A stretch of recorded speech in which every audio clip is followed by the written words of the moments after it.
Hi guys, hello, good morning, good afternoon, and good evening, wherever you're watching from. So I need buttermilk, buttermilk, buttermilk. Okay,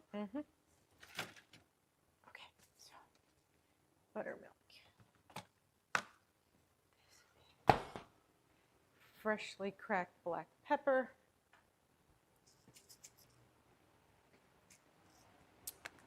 Buttermilk, black pepper.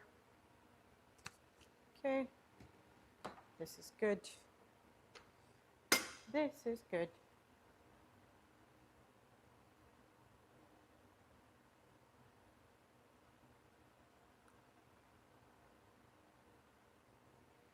Okay, we've got this. Hi.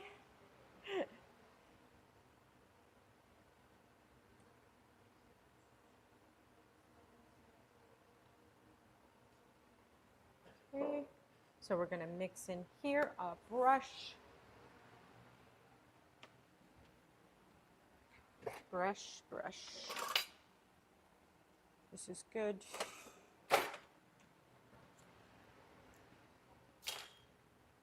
Snap peas.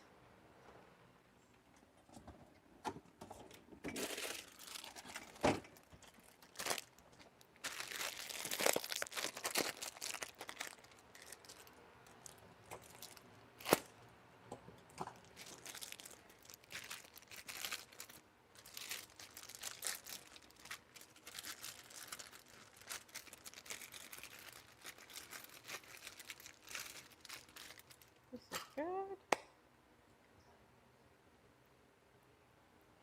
Hi, welcome in. Mike made it. Welcome in. Got a fantastic stream coming up on this gorgeous Friday. Delicious recipes, obviously maximum flavor style, and some really fun games. And of course, we end with a really challenging challenge. We'll see if my producers finally me. Let's see, let's continue to get our things together here.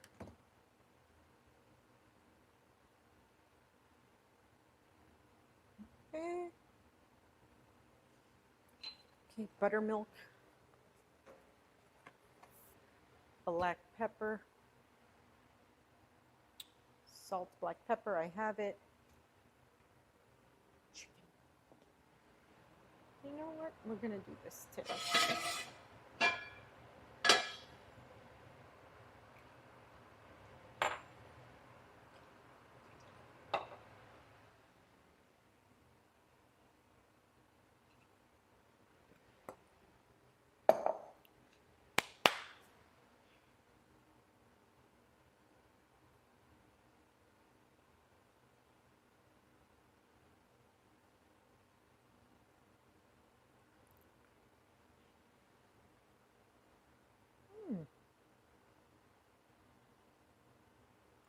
So then, okay, so then we are.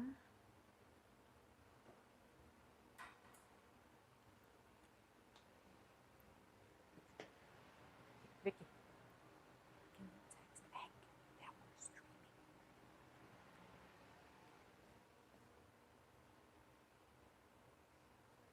Okay. All right, guys, we're just getting our ingredients together. We have a fantastic stream coming up. Recipes, games, challenges, a whole lot of fun. Stay tuned.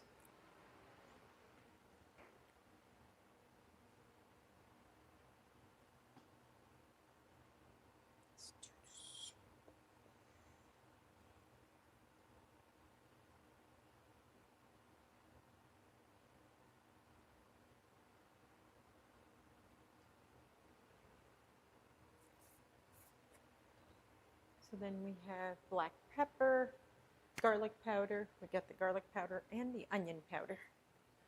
Garlic powder and onion powder. And then thyme.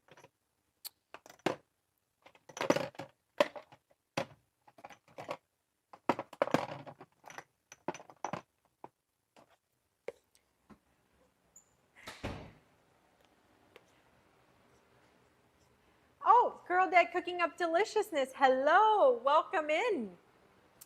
JP Girl, it's Friday with Chef. Hi, welcome in. It's a beautiful Friday. We're getting some things together here for our deliciousness that's coming up. We got some really fun games and an incredible challenge. Stay tuned.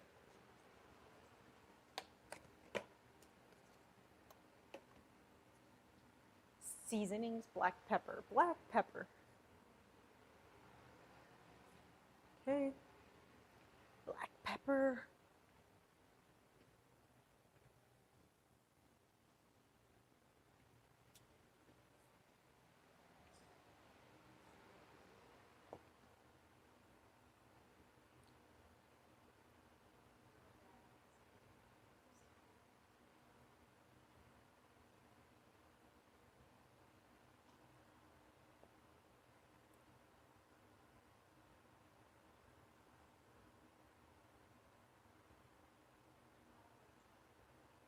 Huh? Happy Friday, Girl Dad Cooking Up Deliciousness. Happy Friday. Oh yeah, it's we're going to be talking about the piece de resistance of Thanksgiving. So I got a bird in the oven. We're going to show everyone how to make the most epic, like honey ham. Very easy. Everything's super easy. And a couple of other really fun recipes coming up. I'm gathering just a few last minute ingredients on this gorgeous Friday. Thank you for joining us. And again, we're just getting some last minute ingredients together and we're off to some deliciousness. Happy Friday.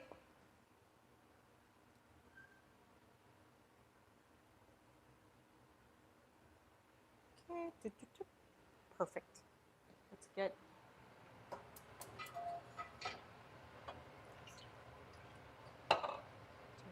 Off.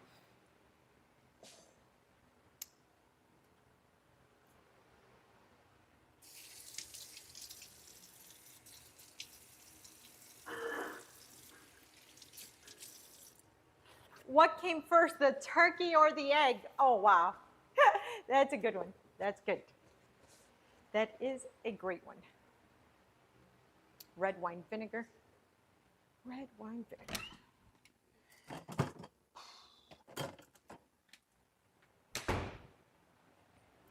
Garlic.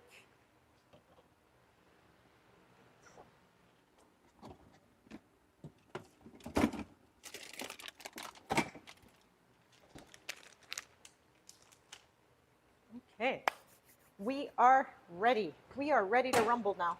I am so happy. This recipe that I got for everybody today, it's out of bounds.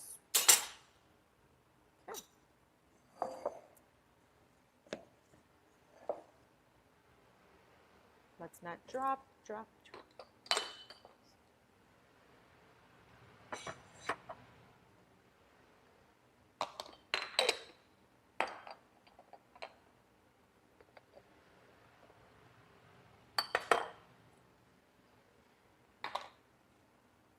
And happy Friday, guys. We're about to drop some maximum flavor style recipes on this beautiful Friday. Welcome in wherever you're watching from, wherever in the world you're watching from. Good morning, good afternoon, and good evening. We've got some really great recipes, in my opinion, some you can't live without, and a lot of fun games, and one gut-wrenching challenge probably, because my producers up the ante every time with the challenges. All I'm thinking about right now is what challenge could they have possibly come up with? But we're going to be talking about the ultimate Thanksgiving piece de resistance. You know, your main, like the center of attention at Thanksgiving, which is the turkey. And for some people, it's the ham. You know, and so many versions of this and so many complicated, lengthy versions of this. We're going to talk about it later in the stream, so stay tuned. Okay. Is this on? Let's make sure. Yeah, it is on. Okay.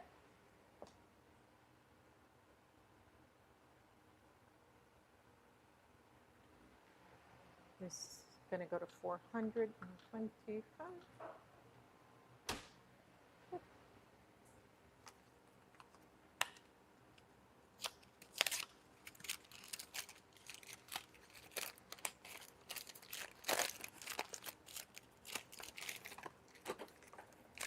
really cool.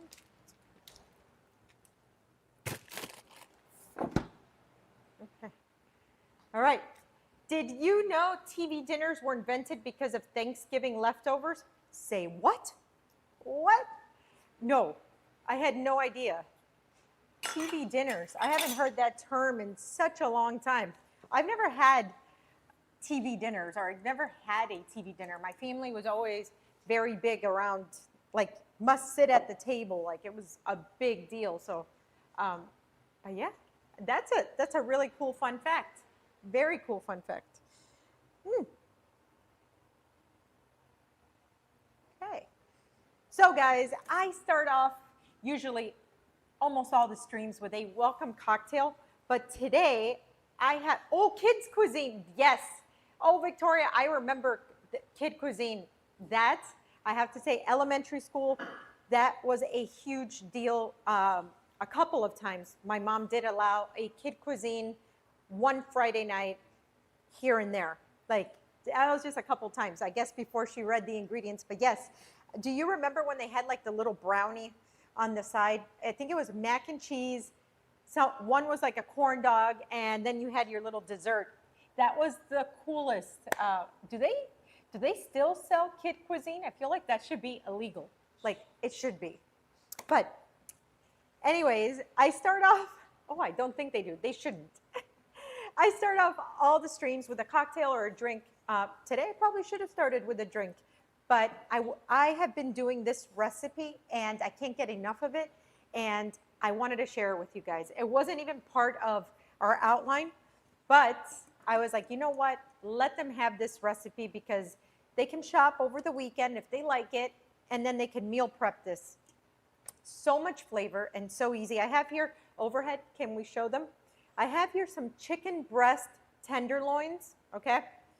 And guys, everything has gone up in price in the grocery store. But one of these hacks is, instead of buying the full chicken breast or the skinless, boneless chicken breast, there's these things called chicken breast tenderloins, and they sell them for sometimes half the price. You could still get them antibiotic-free, all that good stuff. No chemicals, no preservatives. But because they're chicken breast tenderloins, they're a lot less expensive than just buying the chicken breast. And that's just because people don't use it. And what that is that on the side of the breast, there's a smaller piece. When you buy the entire piece, that piece is actually super tender, where chicken breast tends to be on the tougher side, the drier side.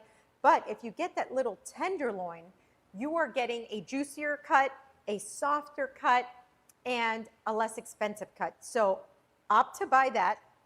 I have it sitting here in like a really delicious mixture of lemon juice.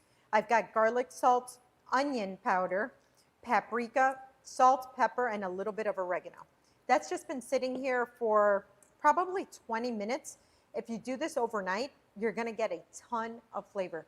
This is a mixture of, like, it's Greek inspired, but it's not super Greek, if that makes any sense. I love the flavors of the Mediterranean diet. You know, they're highly acidic, they're savory. It makes your mouth really pucker and water when you think of these. So what I'm gonna do here is I have a pan right behind me that's getting, I'm gonna crank that up, with a neutral oil on there. We're gonna put that over medium-high heat, and then we're gonna sear up the chicken while we make the rest of it. Welcome in, Lord Vedlos. Welcome in. Happy Friday. We usually welcome people in while we're having a cocktail or a coffee, but today I couldn't wait to show you this recipe it's been my go-to for a bit. It has tons of flavor. It's very easy to make, wonderful for meal prepping. And we were just talking about how if you use chicken breast tenderloins, or like the little loins of the chicken breast, it's less expensive than chicken breast, but it's juicier, it's more tender, and we've marinated it in lemon juice, garlic, onion, oregano, a little salt and pepper. And they're about to hit the pan over medium-high heat. So, gorge. So here we go. We got some neutral oil there, and I'm just gonna line up my little chicken tenderloins here, like so. I'm not going to move them around. I want them to get a nice little crust. Okay, and that's just going to work here.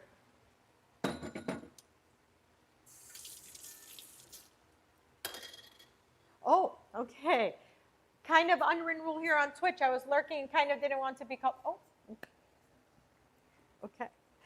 So our chicken's going to work. And I'm going to get some green cabbage. You can use whatever you like, but green cabbage here, I love the crunch, and it's so good for you. And it's going to make for this really wonderful salad, okay? So we take out like the nub.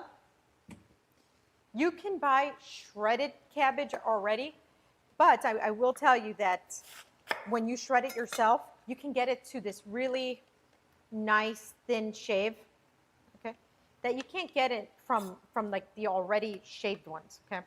So I go at an angle, and here we go. We're just gonna shave this up while our chicken is working. You want this type, like this type of shred. The stuff that's already been in the bag, that crunch is gone. It's long gone. Okay, so we're going to keep adding. Here we go. Now, cabbage, guys, has so much nutritional value besides the fiber content. Okay. Is anybody familiar with alkalinity in our foods? You want this. So there's certain foods that provide balance, or pH balance to our gut, and cabbage is one of them. And in any form, cooked, raw, whatever. Cabbage itself, even when you don't digest it, one of the most healing recipes there are, even for kids, is in your pasta water. Or when you're boiling potatoes, throw a couple of leaves of cabbage in there and you will alkaline your pasta water. Your pasta will absorb that, that alkaline water, or your potatoes, carrots, anything like that. So if you're boiling anything, throw a couple of cabbage leaves in there and you will alkaline that water. My favorite thing to do on Thanksgiving is turn on the Macy's Day Parade. Only right way to start off Thanksgiving. Yes. Chat, let me know, what are your Thanksgiving Day like traditions outside of food? Let's leave the food conversation for a little later. Like, what do you guys do? Like, the way the day starts for you, let me know. Okay, so I'm going to continue shredding, shred. This can be done, obviously, this is why I wanted to share it with you today, because this could be done a couple of days before, and then you have your meal prep done for the entire week. You'll see how this gets really fun. How many of you guys enjoy a delicious crunch in your salad? Sometimes lettuce just doesn't do it for you. I know I'm one of those. I need crunch, I need textures, I want to be interested the whole way through. But anyways, as far as Thanksgiving traditions, I love watching the Thanksgiving, like the Macy's Day Parade. I love watching football until it's like time to get to the table. I love gathering around the counter with my family as we eat appetizers and things like that. It's just fun. It's a wonderful way to enjoy the day. The day ends up being like one of those slow days, but it's slow in the best ways possible, if that makes any sense. Okay. So now we have our cabbage shredded. Our chicken is working, and these are called sugar peas. Okay. They're in the family of snap peas, but snap peas are not flat like this. Snap peas are harder, you know, and they're plumper. These snow peas are gentler. So what we're going to do is then add a julienne like this. We're just going to chop this up like so. Okay. And we're going to add that right into our shredded cabbage. Okay. Another handful would be nice. Perfect. Chop, chop, chop. And this adds a ton of nice crunch to this. Beautiful. In it goes. Let's check on our chicken. That's the color, guys. That's the color we want. Oh, yes. Let's wait on that. Yep. Wait on this one.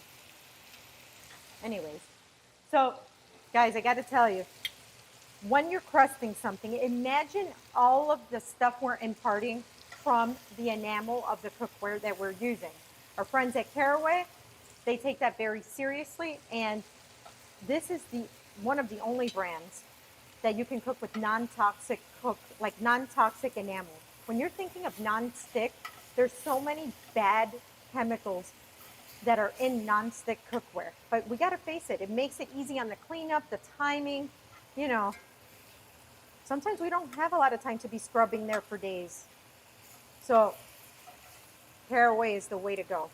You get that beautiful crust, but again, not non-stick. And if you gift it to yourself or gift it to your family and friends, okay? I mean, I'd be happy if I get a gift like this.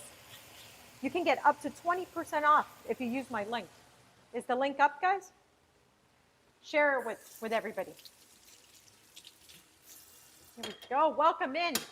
What is that oil? It's a neutral oil. Pick a neutral oil of your choice, you know, and just get it done.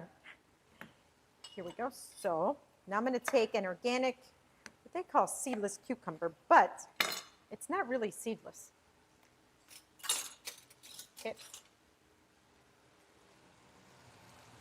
Okay. I'm going to lower this. Oh, I'm going to drizzle a little bit of extra virgin olive oil now. And lower the heat and place the cover on it. We're going to let that cook completely now with the cover. That makes for really juicy chicken. So did you guys know, we're talking about fun facts, right? But did you guys know that a lot of people don't have cucumbers because they say they burp them after, you know, or they don't digest well? The reason is we don't digest as humans the seeds of a cucumber. It does make us burp, right? So if you want to get all the nutritional benefits and deliciousness of a cucumber, you run a little coffee spoon or a demi-tassen spoon, and you just scrape those seeds right off. You make this little, like, canal thing. Here we go. Use the spoon and scrape it right off. You won't burp a cucumber ever again. Where is my dough scraper? Dough scraper time.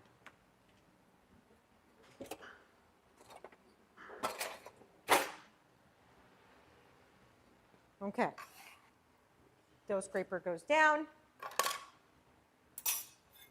So I could use my my Japanese mandolin for this, but I actually like my cucumbers a little bit thicker. Okay. So I'm going to add this right into there. I hope you guys can see where I'm actually going with this. So you have the shredded cabbage, you have the snow peas, now you have cucumber. We're going to add a little bit of onion. Here we go. This is nice, nice. And for my cheese, I got feta, organic feta, and we're going to cube that up in just a little bit. So you see what I mean about that? It's inspired by a Greek salad, but I think it's a lot of fun to eat. So cucumbers go in. That is awesome. Let's get a little bit of red onion. Now with the red onion, I'm for sure going to use the mandolin, for sure. I'm going to peel it. Let's throw all that in there. We'll save this onion for later. Let's go right in. You can put as little or as much onion as you like. I love the flavor of onion. So Greek salads, the next ingredient's going to be a pepper. So usually you throw in there a bell pepper, red or green. Traditionally it is green, but I bought these pickled Fresno chilies, which Fresno chilies are red jalapenos. Same flavor profile, but they're just red jalapenos. Victoria, what are you making here again, chef? Well, I am making like this recipe that it's been like my go-to recipe for lunch lately. And well, lunch and like dinner, you know, like midweek. I'm not being fancy. I don't have plans to go out, but I want something delicious. But this is where I wanna stay healthy, right? So I'm kind of thinking about nutrition first here. And when I can get it in, I want to get it in, right? So this is, oh, what the heck is dinner? Dinner is lunch and dinner. So guys, has the day ever escaped you where it's all of a sudden 2 or 3 o'clock and you're like, I haven't had lunch. And if I have lunch now, what am I going to have dinner at 10 o'clock at night? So then we end up having dinner, lunch and dinner. Let's check. Gorge, that looks great. Keep that there. Okay, so now here we have our cabbage, our onion, our snow peas, our cucumber. This is looking really, really wonderful. So the next thing that I'm going to do here, I have feta. Do not buy, whatever you do, do not buy feta that's crumbled. It's the same thing as my shredded cheese rant. Buy it like this in a solid piece, and then we're going to cut it ourselves, okay? Very important, guys, that you cut it yourself. You're going to get more flavor. You're not going to get chemicals, and we're going to make our dressing right in this bowl. And it's not just the dressing. We're going to marinate our cheese. You can do this weeks ahead of time, actually, and just have marinated feta cheese in your fridge. You know, that would be awesome. And then you pull it out as you need. Wash my hands.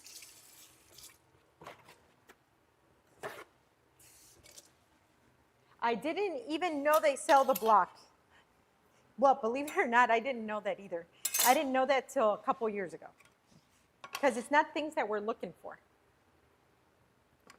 So now I am going to make our dressing. Red wine vinegar. Another item, another ingredient that alkalines our system, okay? Dijon mustard, just a little bit.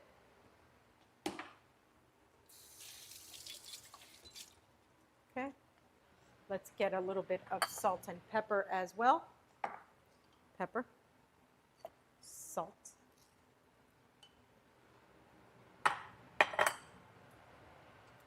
This is awesome. And then a really nice extra virgin olive oil.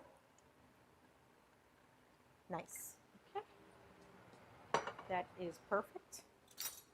So now we mix this up like so.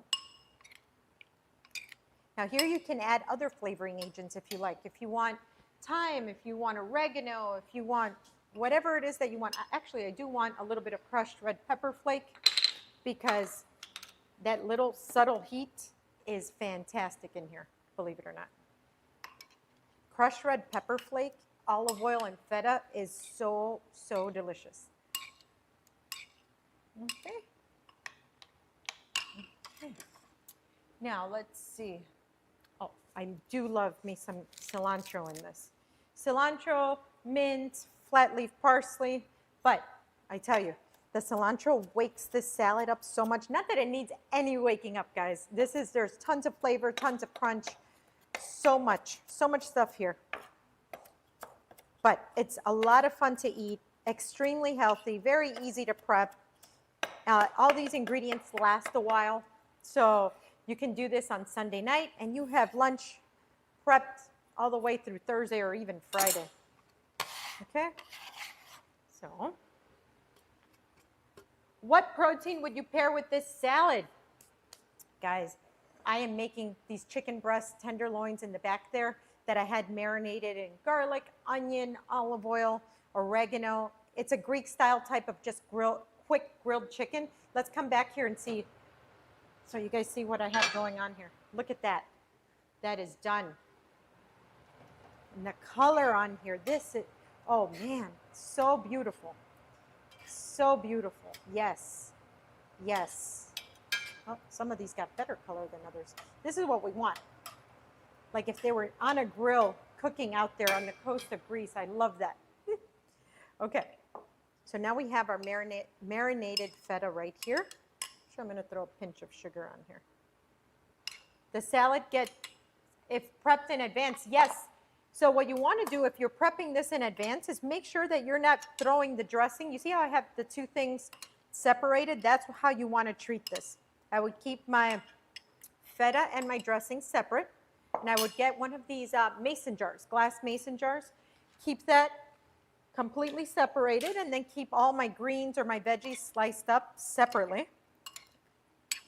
And then when I'm, the day of, the morning of, before I head out for work, let's try this. Oh, oh yeah. Two more fun ingredients that I have for you.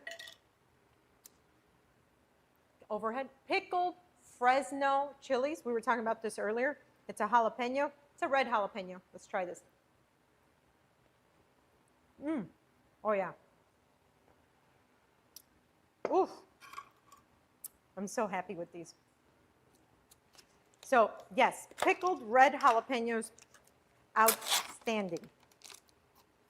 Outstanding. Okay, so here I have pomegranate seeds, or how they call them, pomegranate tendrils, okay? You're gonna add some of this for crunch. Oh, I love that flavor from the pickled Fresno. Have you guys heard of pickled Fresnos before? I know I had. Okay, so now I mix this salad up like this, right? Just to make sure that I'm getting a little bit of everything, right? And I'm gonna add my marinated feta, which is essentially our dressing. That's going down as well, okay? Let's mix this up. You wanna be gentle with it because I don't wanna, I don't want to necessarily smash all of my feta, okay? I like that when I'm getting, like I'm pinching my salad, I can see what I'm pinching. Okay. Yes. Okay, we're doing good here. Now I'm gonna throw in my pickled Fresnos, like so. You want that all around, okay? That's enough. I can add, I know I'll be adding more for sure, for me, because I can't get enough of that flavor. Okay, gorge, gorge, gorge. All right. This is looking gorgeous. Let me get a bowl so you guys can see what I'm talking about with that chicken. Let me get that bowl.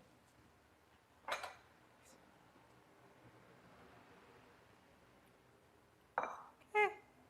So now I get, see, this here. This is awesome. And I'm going to get a piece of chicken. Okay. Like so. Guys, you see? Fresno. Oh, Fresno. Who needs cava when you have this recipe? What is Fresno? Fresno is basically a red jalapeno. That's it. Tastes like a jalapeno. It just is red. And so when you buy them in a jar like this, they're pickled. So it's just highly, highly irresistible. Anything pickled makes your mouth water. Okay, so let's give this a try. Do any of my kitchen fairies want to try this salad by any chance? Who wants to try it? Oh, okay. John, the kitchen fairy, is going to try this. Here we go. I'm excited. I'm starving. All right. Have you been to Greece? No, but I've seen a lot of pictures. Okay, so let's see. Look at that. I'm going to try this myself too. Got to try this chicken. Mmm. Mmm. Mm. Kenny Roberts, welcome in. Wow, guys. Amazing. Oh. Oh my gosh. This is ridiculous. This is just, yeah, this is absurd. Yeah. I think I made this even better than the last time I made this. It's one of those dishes that it just keeps getting better. Look at this up here. Nice grilled chicken. We used the tenderloins. Juicy, soft. Oh, and caveat, and I guess a little hack there, less expensive. So buy the chicken tenderloins. Shredded cabbage, cucumber, snow peas, red onion, pickled Fresnos, and then this marinated delicious organic feta.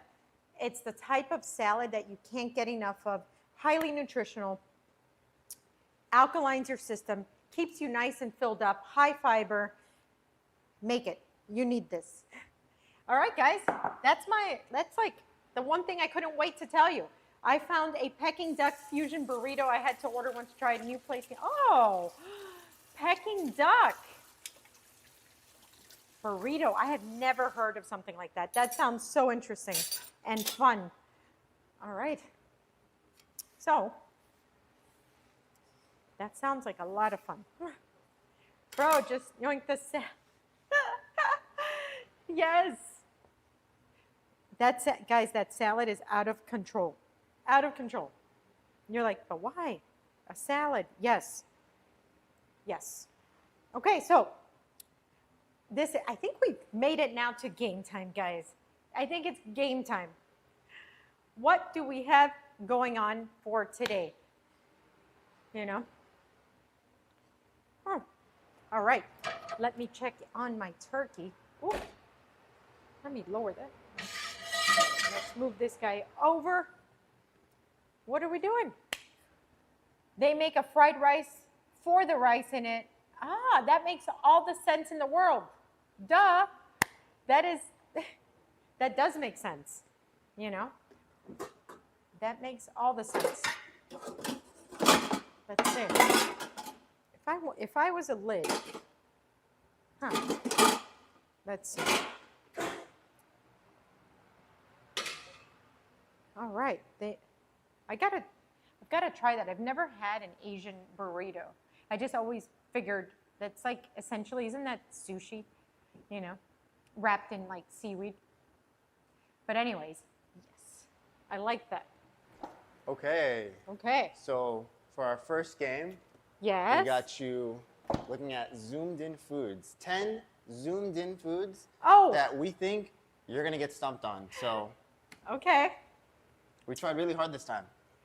So 10 zoomed in foods, and you guys are trying to stump me. Yes. Like usual. Okay, let's do this. Let's do this. All right, guys, I'm warmed up. All right, number one. Okay. Number one, go. Go and get them. That's a mussel. Number one, mussels, correct. Number two.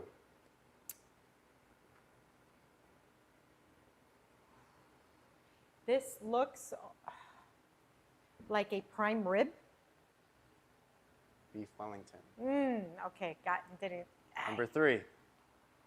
Crab cake. Crab cake, correct. Number four. This is chocolate, flourless chocolate cake. Lava cake.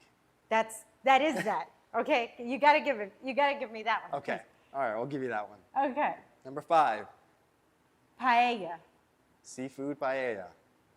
Number six. Chili. Correct. Oh. Number seven.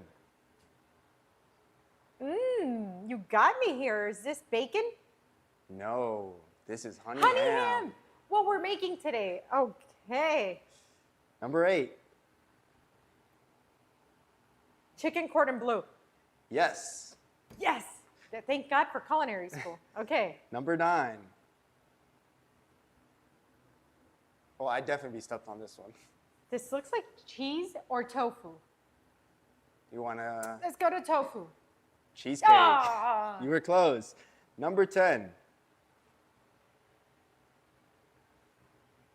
Roasted chicken or turkey? Oh, hold on. Turkey. Let's go with turkey. Final answer, roasted turkey okay. leg. All right, last one. For all the marbles. For all the marbles. I like that. That's like marbles. That's cranberry. Cranberry sauce. Correct. Cranberry sauce. Ding, ding, ding. All right. Oh, what did I do? 5 out of 10 or?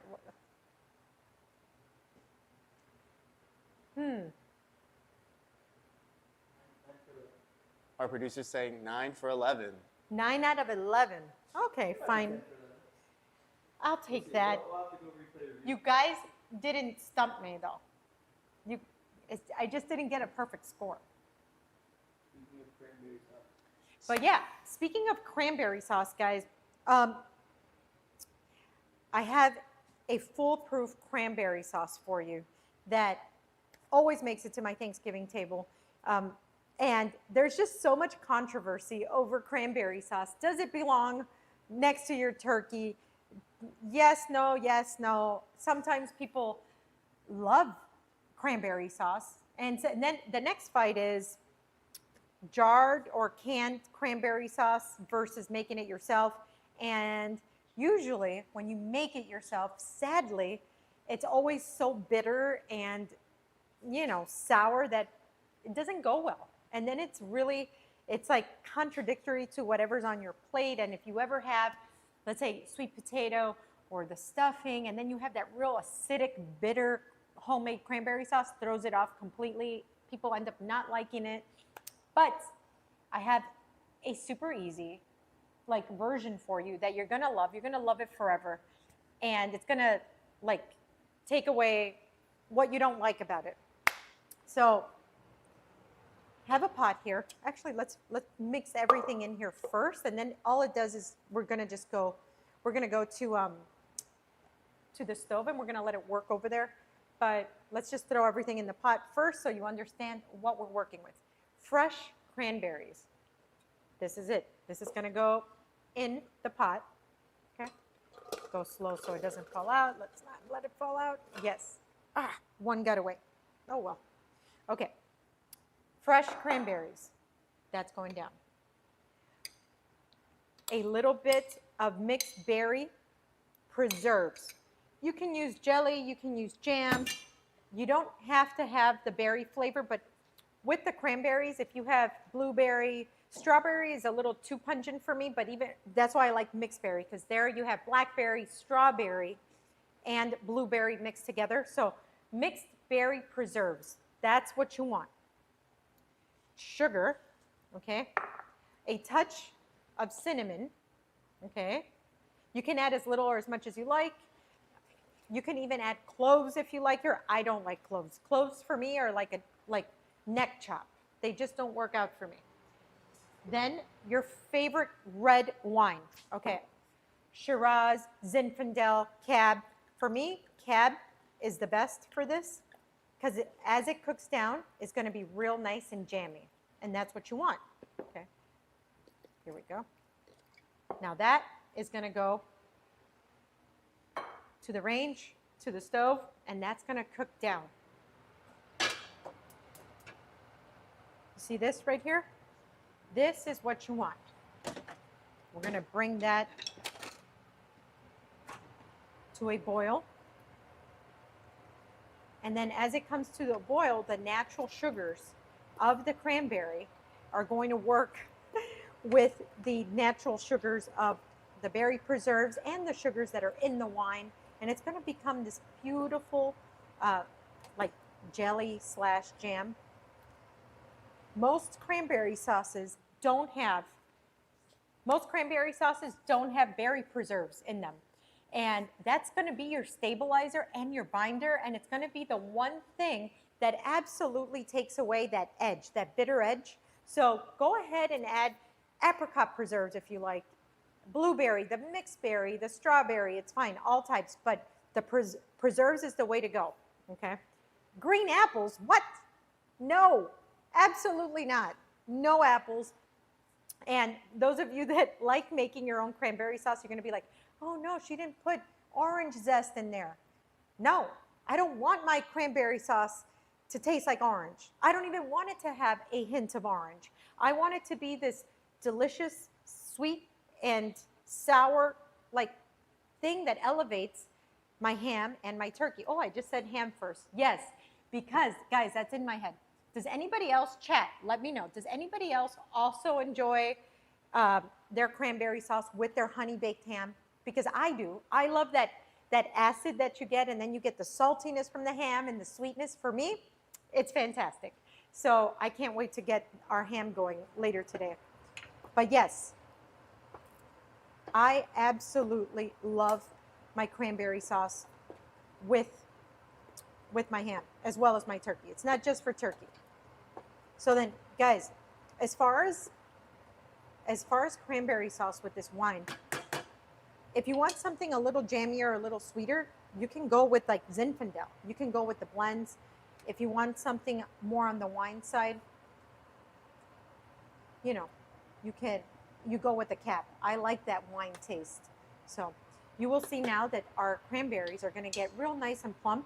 They kind of burst and you're going to get some foam. So you want to make sure that whatever pot you're using, you have about 1.5 inches of room, because this will kind of grow.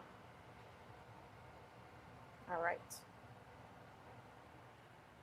Make sure, so when I have a lid, put a lid on. Okay. Once it comes to like an actual rolling boil and your cranberries begin to pop, you will lower the heat. Oh, it smells fantastic. One herb that I do enjoy putting in here, that I do enjoy. Oh, Victoria just resubbed for 2 months. Thank you, Victoria. Thank you. Well, every stream, it just gets better and better. We will be bringing incredible recipes, a lot of fun, hacks that you're actually going to use, dishes that you're actually going to want to make and have them in circulation all the time. And, just like a ton of fun. I always say that these streams are they're a great time, guys. It's just a really great time.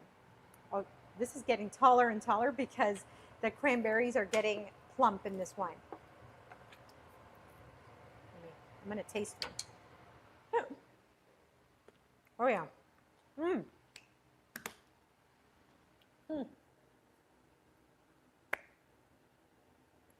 Wine-soaked cranberries is a yes. Yes. Wow. So yeah, this cranberry sauce is going to be tart or sweet. It's going to be right in the middle, and not even in the middle. It's going to be both. And this is what I think that makes a cranberry sauce perfect.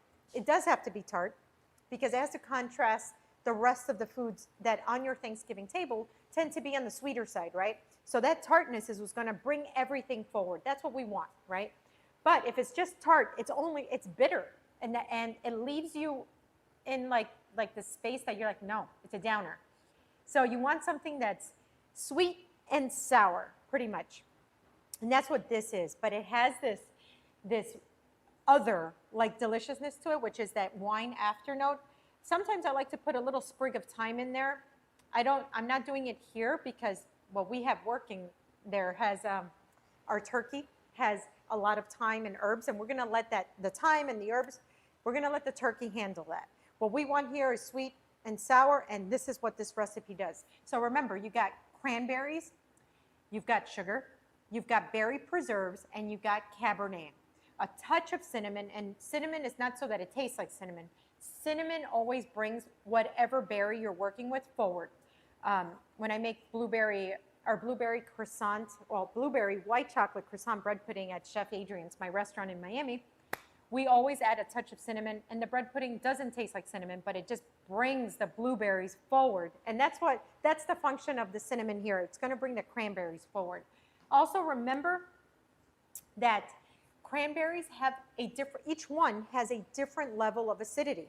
So each batch. So this bag of cranberries might be more acidic than this bag of cranberries, and you bought them at the exact same time. So it's important to taste and adjust to your desired flavor. All these recipes are just kind of roadmaps, but feel free to add your own personality. So, Chef, I love the idea of wine. It goes fantastic. It really does. Once you do it this way, you're never going to do it any other way. A lot of recipes ask for, let's say, lemon juice and water. No, add wine. How long could I prep this before Thanksgiving? Weeks, okay? Because this is a canned product or a jarred product, you can make this now, okay? Put this in a mason jar or a Tupperware, okay? And forget about it till Thanksgiving. This is essentially going to make a jelly or a jam. So you can make this now, and it'll be great for Thanksgiving. And the longer it sits, the better it's going to taste, guys. Look how high now we've already gotten half an inch higher. Let's make sure that we stir. What we don't want is that jam to come to the bottom of the pot here and kind of burn up. So we want to make sure we're stirring. It smells wonderful in here. Now the cranberry is now softer. And I'm going to taste this because, again, just for fun. Because wine-soaked cranberries are now one of my favorite things. Perfect. So this is going to work for just a bit. You see, now we're simmering. We want to make sure it gets to an actual boil.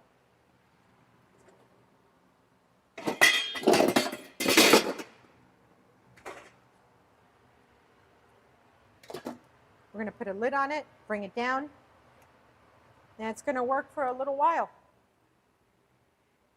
Chat, let me know, is this something that you would make? Are we revolutionizing cranberry sauce? I hope that if you're one of those that really enjoy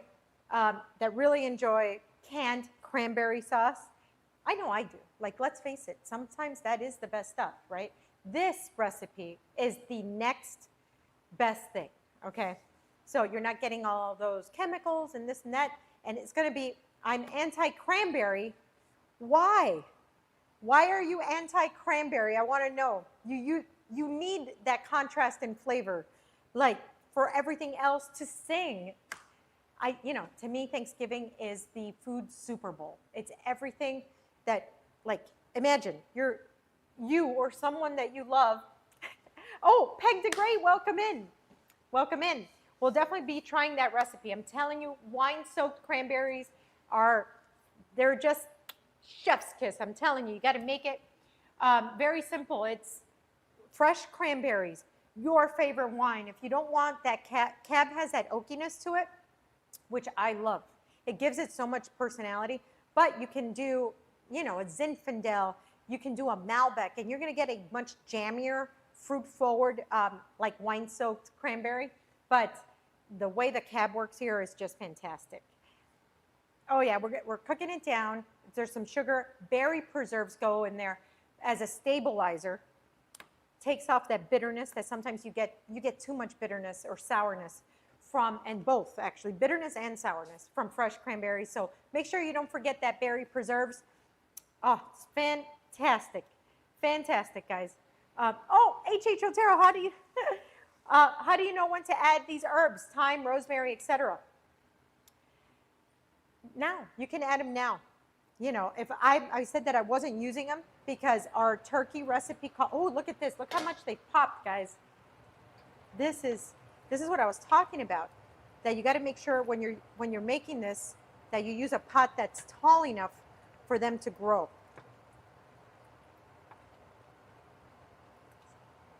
Okay. This is over low heat. This is incredible.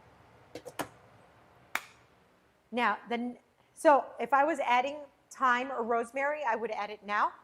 But since our turkey has those herbs in it, I don't want my cranberry sauce to have it specifically. We're gonna let those herbs.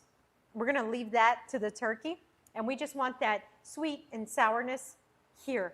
I was saying earlier that you'll notice that my recipe for cranberry doesn't have orange zest, which most recipes have orange zest, okay? I don't want my cranberry sauce to taste like orange. I want it to be sweet and sour and have that cranberry flavor. I want that wine like note, right, you know, in the background, but that's it, okay? So that's gonna work. I'm gonna smash some of them, but I'm not gonna blend it. I don't want the gummy stuff. I wanna see some of the berries in the finished product. So we're gonna let everything just work in the pot. That's it. So, but anyways, I saw a comment here in the chat that says they're anti-cranberry. I wanna know why. What, did cranberry hurt you? I wanna know why. Okay, so you see they're popping here? That's what we want. So if they get smashed with their spoon or on their own, that's them doing what they're supposed to do, okay? But I'm not gonna throw this in a blender. You're gonna see that this immediately already starts to get thicker. See, it's a lot thicker already, and that's all berries have a natural thing called pectin, okay? And that's what makes jam, essentially, like fresh jam.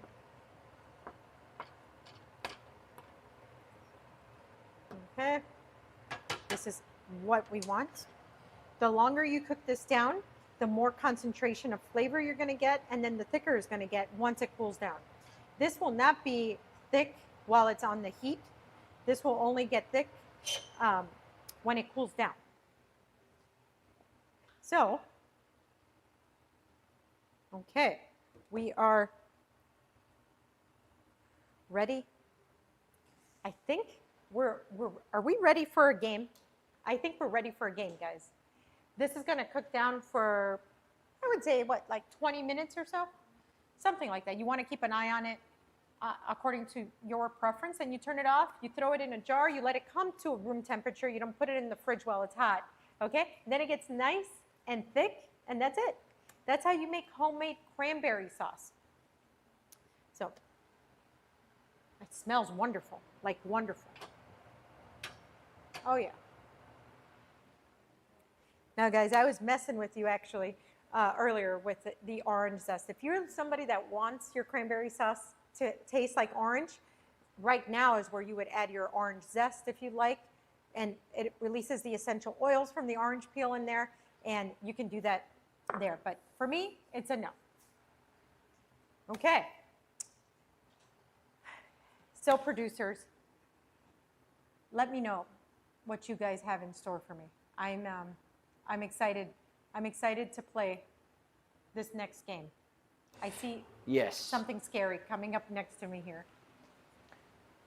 We have a play on our classic timeless game. We're going to be playing Jenga. Jenga? I love Jenga. But with? Guys. Butter. Butter sticks. Butter sticks. We're playing Butter Jenga. Butterface. Okay. Wow. So, we're going to stack them up right now. Usually, how Jenga goes is you get 3 on the bottom this way, and then 3 sideways. The other way. Yeah. Oh my gosh. So let's stack them up. This is so fun. Nice and tight. Nice and packed. Oh my gosh. Oh wow. The last time I played Jenga, I was in Joshua Tree and a couple of wine bottles in. Was it the big Jenga? I love the big Jenga. Yeah, the big Jenga. Yeah. I don't know if I've ever played little Jenga. I'm just now realizing these butter sticks are not like symmetrical, like the what? Like the Jenga, like they fit perfectly, but they're a little bit over, which is gonna make it interesting. Whoever came up with this had way too much fun. And we have to build this whole thing? Yeah, we're gonna have to. So when you take one out, this is how I play Jenga. When you take one out. Oh, you play with butter sticks? No. You said this is how I play Jenga. Not with butter sticks, but when you take one out, you're gonna have to put it back on top. So like, you know, let's say you remove a piece, you're gonna have to stack. Did you say you're ready? You're sabotaging me. Oh, I already. Sorry about that. Okay.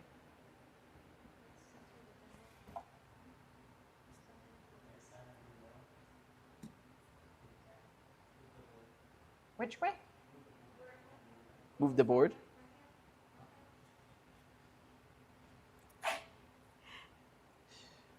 Okay. Okay, here we go. Oh. Last 3.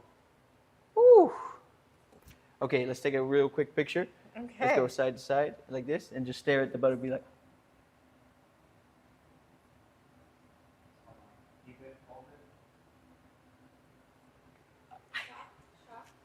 Huh? a shocked face.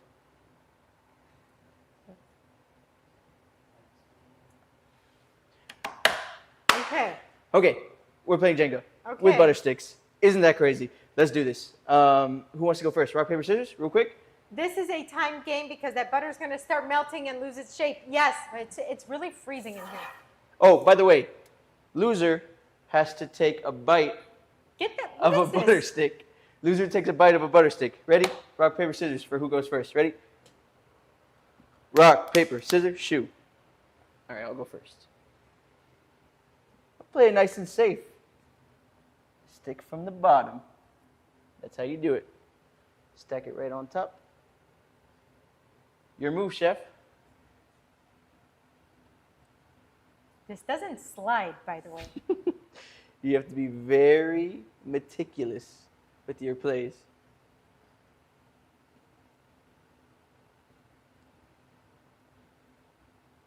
Huh. I see you. Good move. Oh! My Oh, turn. this is terrible. My turn.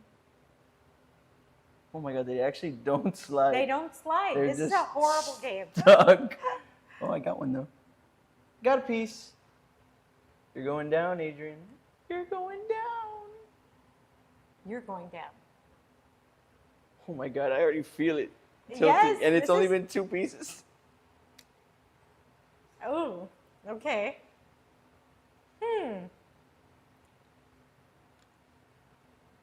Come on. Choose wisely. Oh my gosh. I feel like you should I feel like you shouldn't tell me anything.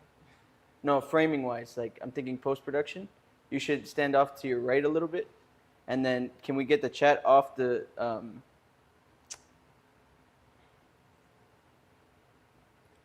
This is terrible. This is going down. you gotta find the one. No. Yeah. Woo! Oh, child. Huh. Come on. Oh. Oh. Got it. That's That how is it's done. The Leaning Tower of Butter. Oh my gosh.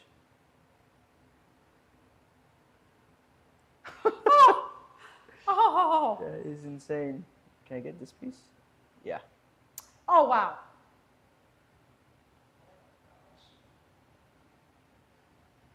Oh. Here we go. No, Hold on. you're going down. You're going down. No, you can't slide that. That's illegal. He cheated. He I'll put it back. I'll put it he back. I'll put slid. it back. I'll put Look it at back. I'll this. put it back. I'll put it back. I'll put it back. I'll put it back. He's cheating. I'll put it back. I'll put it back. Okay.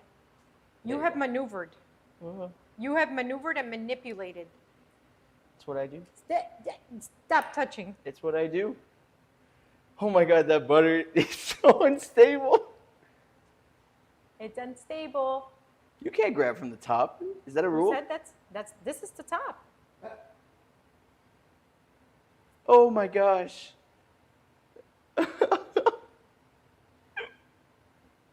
You want to play There's dirty? no way, I there's got no you. way, there's no way, there's no way, there's no way. I think this is no, that's too. They're already. H.H. Otero was right. They're already coming out of like coldness. Oh my. Cheater. This is getting scary. No! Why? Why? Well, you know what that means. You know exactly. Well, I'm so happy. I have to say, I'm happy that you're eating a butter stick. I'm not happy about this. Should I eat Guys, it like a sandwich? no. You're eating. Ice cream I sandwich. need a close-up of him putting the butter in his mouth. Ready? Chat, this Pause. is okay. All right, ready? Actually, I'm going to get my phone too. I need to get For this? Oh, yes. Let's close up, please. That was butter Jenga. Here we go. Ah!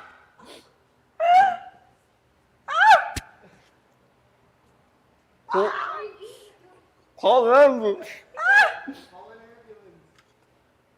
Oh, I got goosebumps. He's chewing it up. Oh. No. That was pretty bad. That's pretty bad. How's that texture? I really got goosebumps. This is not. Oh my gosh.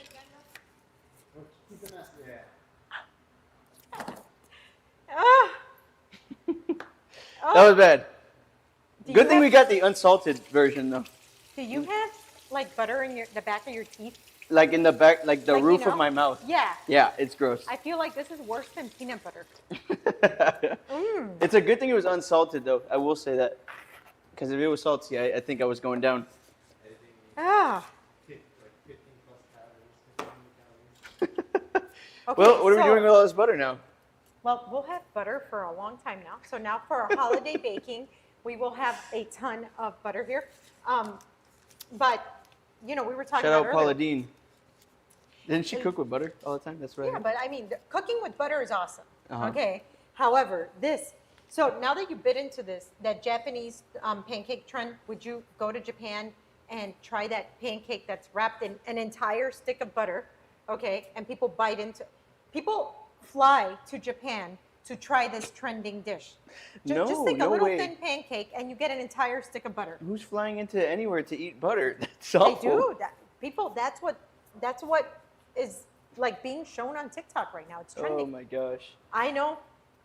I Oh, personally we got a new know. subscriber on YouTube. Hi. Hi, Thank you. Appreciate buddy. it. Where do we see them? I saw it over there, but I Oh. can barely see the name. Okay. I feel Well, like look it- at I- why it am might I have- making it might this Jenga tower? It Get might have this away popped up from on our alert chat, Okay. but we were in the middle of butter Jenga. Got So it. if we missed you, I'm sorry, but thank Why you are for we- following. Okay. Thank you for following, guys. Thank you for following in on the mayhem. It's always a good time here. Sometimes Mikey eats butter now. So, sometimes. Oh, Wait, where do we put this butter for real? yeah, but we got to move it from there. Let's check on our cranberry sauce. It's looking so beautiful. The shine is spectacular. It's reduced. You see this line right here? This is where it was. Now it's getting lower. So the natural gases from the wine, and as the cranberries pop, the gases, the water's evaporated, and what you're going to get is this concentration of the wine, the berry preserves, all the natural juices of the cranberry. It's a beautiful thing. All right. No, I'm on. This is take it off. awesome. I'm so excited for what's next, guys.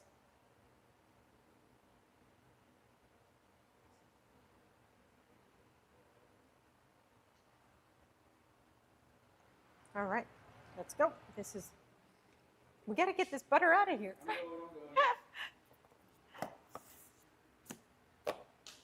Get rid of this.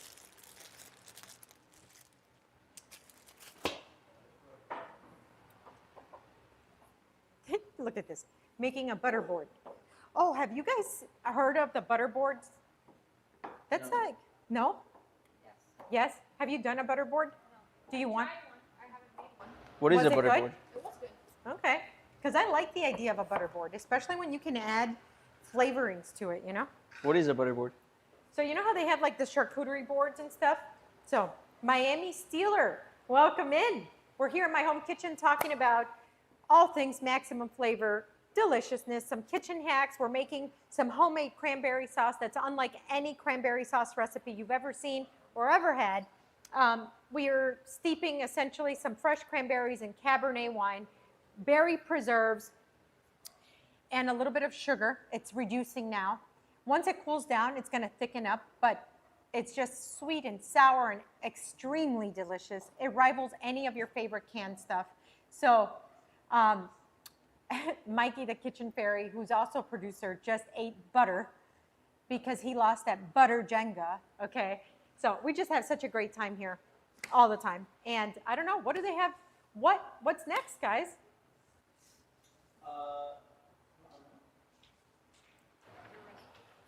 Next, we got, first we got to take the cranberry out, and then next is your recipe. Oh, for my the day. recipe. Well, this segues perfectly.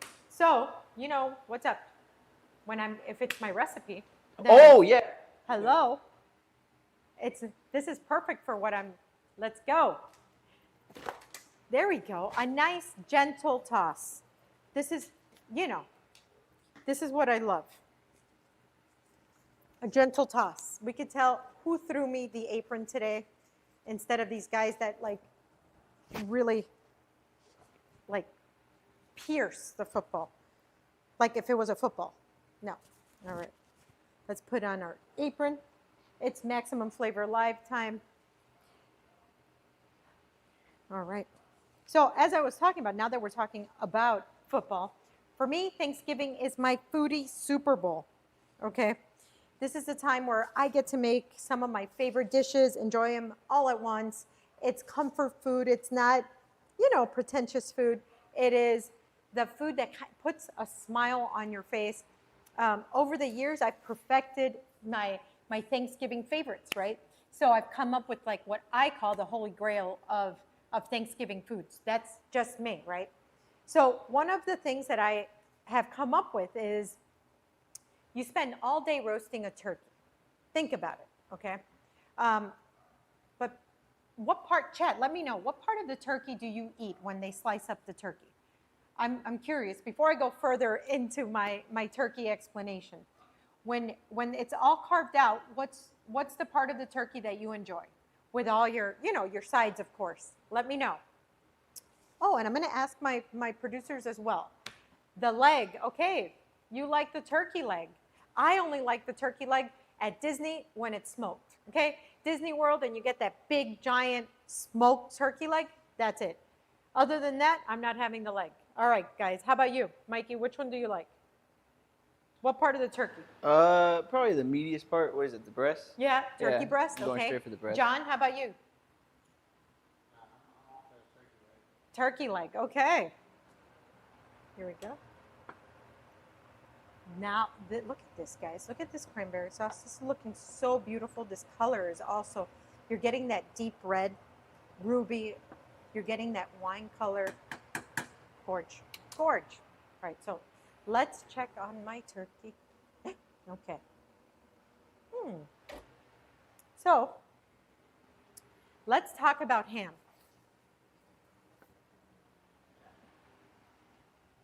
I'm a fan of the neck. Yes, turkey neck. Wow. Probably turkey breast with some nice gravy. Yes. Let's talk about your honey baked ham. Okay. Guys, this is always a topic of controversy for me at any Thanksgiving. At any Thanksgiving table, whether I'm having Friendsgiving, there's so many ways of making ham. It's ridiculous. And none are wrong, okay? None are wrong, but to me, this one's right, okay? So you take a spiral smoked ham. This has already been spiraled. Do not go and buy the entire ham and then try to cut it yourself. No, it doesn't work like that, guys. It's not, you want to make sure it's already spiraled, and there's a reason for this. The nice, like the glaze that you're gonna make, you want it to go in between your slices. Okay. We're gonna let that continue. Remember, I said you gotta stir often because we don't want to create candied or a reduction or caramel. So you want to make sure you're stirring often. So back to our ham. You want to buy it pre-sliced, pre-spiraled, and that's because as we make our glaze, we want it to go in between the slices, okay? If we do it ourselves, you're gonna see it's not uniform. You don't get the smoked flavor either all the way through, so get a smoked, pre-sliced spiral ham. Oftentimes, this comes already with a packet, like a pre-mixed packet of glaze. You throw that away, and you're gonna see why. So here, I have, well, some from the butter Jenga got in here. maple syrup, okay? This is going to go in.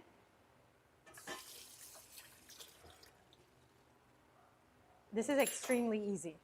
These are the type of things that don't take a lot of time to do, but I would absolutely get this done even now. I know that we're basically 2 weeks ahead of Thanksgiving, you know, a little less than 2 weeks, but these are the things that can hold in your fridge for a really long time. And it's not about that it takes a long time, because what we're going to mix together here takes 30 seconds, but it takes away cleaning time. And when it's go time, you're going to need your bowls, you're going to need your whisk for other things. So all this little details, get them, if you can, get them done as far ahead as you can, because there are less bowls that you're using, less bowls that you're cleaning and reusing and re-cleaning. So get this done and store it, and it's already out of the way. So maple syrup, brown sugar. Yes, we're using all of them. And he knocked over the honey, but I did have honey here. Let's see. Let me get some honey. I'll be right back. I'm going to get some honey because it got knocked over into the sink.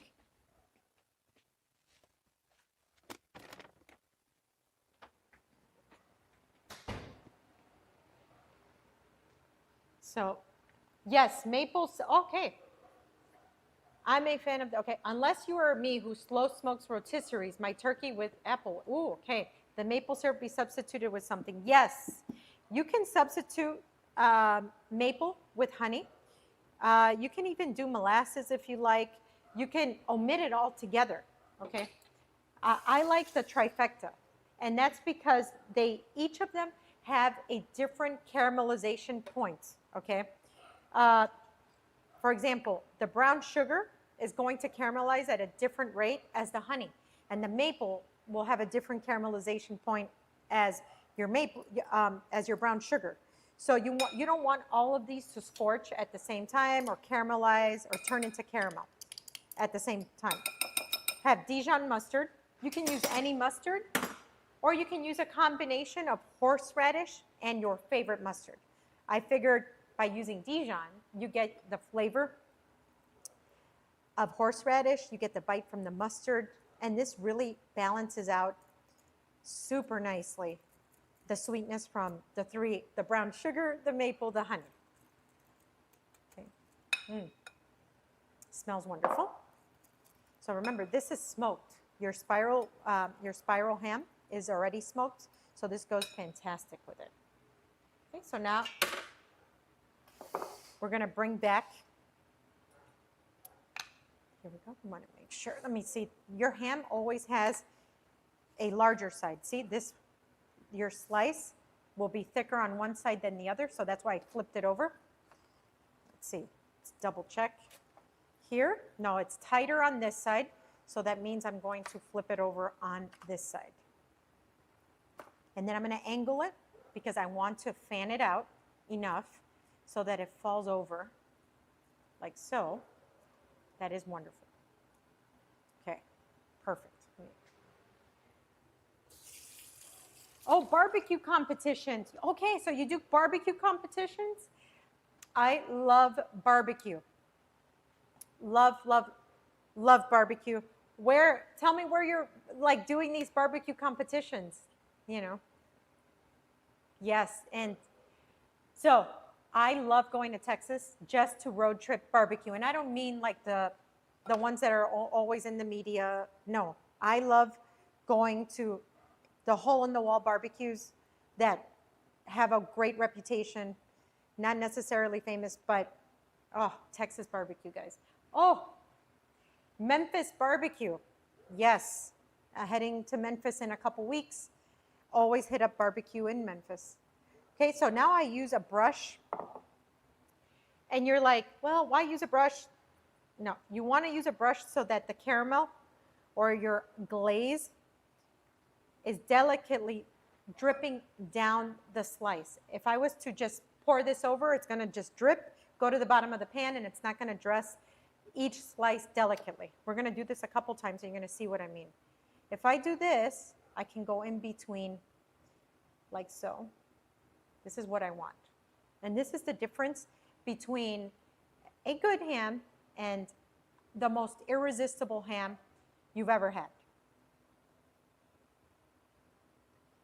No cherries, no pineapples.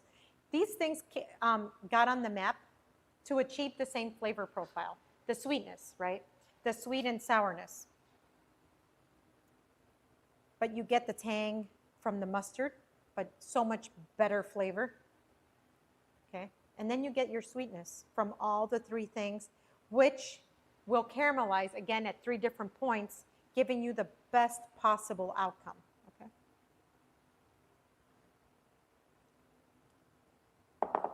We're essentially, hi, cartoon nerd, welcome in. We're here in my home kitchen painting our smoked spiral ham with our homemade glaze of maple, honey, brown sugar, and Dijon mustard. Sometimes I add to this freshly prepared horseradish. Since we're using actual Dijon mustard, we get that horseradish flavor from it. We get that punch, that kick. Okay? So you don't really need the horseradish. If I was using a different kind of mustard, thank you. The stream is set up. Thank you so much. We have a fantastic team here that works like 3 hours before we actually are live. You know, they're working hard setting up everything and making sure the camera angles are all nice for you guys to enjoy. So here I'm painting with our glaze because I want to make sure that each slice is painted with this glaze. And as it cooks in our 400-degree oven, it will drip down, and it's going to, some of it is already dripping down. Okay? It's going to crust the bottom as well, but it's important that we get this on the top the right way. Okay, so I have my oven set. We're going to go to the oven with our beautiful glazed ham. Let's go.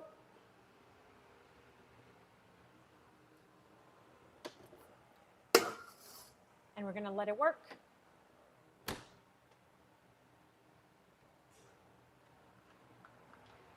Let's check also, let's check on our cranberry sauce. So many of these have already popped and dissolved. Yes, again, this smell is incredible. This is the time now. No, oh, great question. Okay, well, first, what are you making? Just turkey or something else as well? We are making, well, I have a turkey breast in the oven, and I'm making a honey glazed ham. Well, it's not just honey, it's honey, maple, brown sugar, and Dijon glazed ham. And we're making our fresh cranberry sauce from scratch. We got fresh cranberries, Cabernet, mixed berry preserves, a little bit of sugar, and a dash of cinnamon. That's cooking down right behind me. So we have our homemade cranberry sauce. Just so much deliciousness. Tinfoil, okay, so great question. So no tinfoil, no. We don't want it to steam. What we want is for those sugars to caramelize and get sticky and delicious. So it's gonna cook in about 15 to 20 minutes. Remember, that ham is already fully cooked. It's been smoked. So all we want is for our sugars to come together and get nice and sticky on our ham. So no tinfoil. No tinfoil on anything that we're roasting. When you tinfoil something, you're trapping heat and then you're steaming it. So completely different. Now let's give a taste test to our cranberry sauce. At this point, we're gonna let that cool on our spoon. Let's see. At this point, this is where if you want to, thank you, Cartoon Nerd, thank you so much. Oh, the smell. At this point, if you wanted to adjust seasoning, sweetness, tartness, you can. Okay. Ooh, let's get that.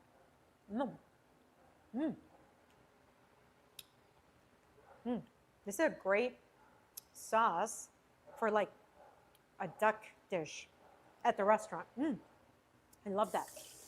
Just like this. Like not letting it set or anything. Let's clean this up a bit.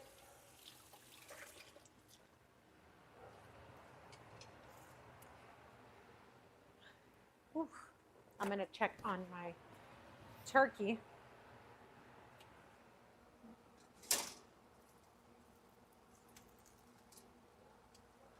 Okay. Give me 1 second.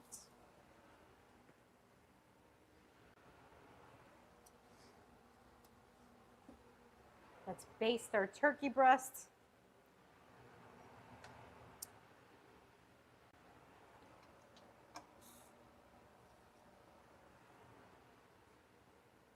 Let me get a towel. Basting 2 minutes.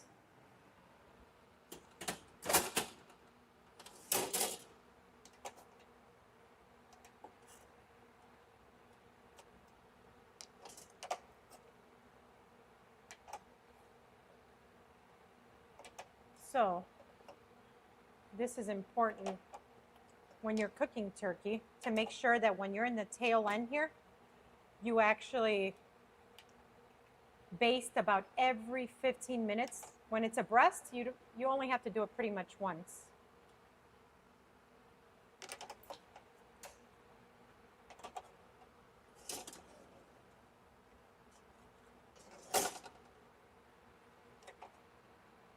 So this is we have here for the last couple hours, we have we're slowly roasting just a turkey breast.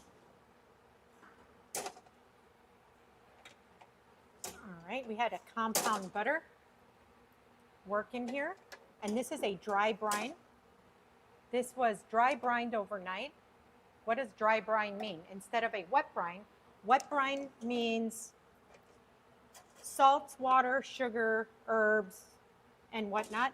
Like you can add citrus, you add rosemary, some people add sweet tea, some add bourbon, and you let it rest for a minimum of 24 hours. Okay. This year I experimented with what at least my friends and family always want, the turkey breast. They don't want the turkey leg. So I made a nice 5-pound turkey breast, dry brine. So what's in my dry brine? I think we have the recipe up there. Do we have the recipe for the turkey? Let's see.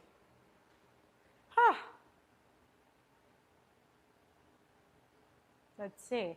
Nope, is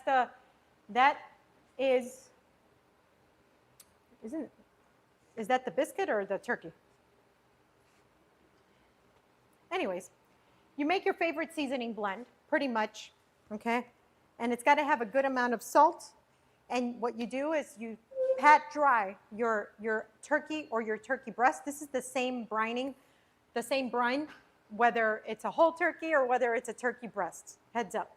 So what you do is you season it and you leave it uncovered in the fridge for a minimum of 24 hours.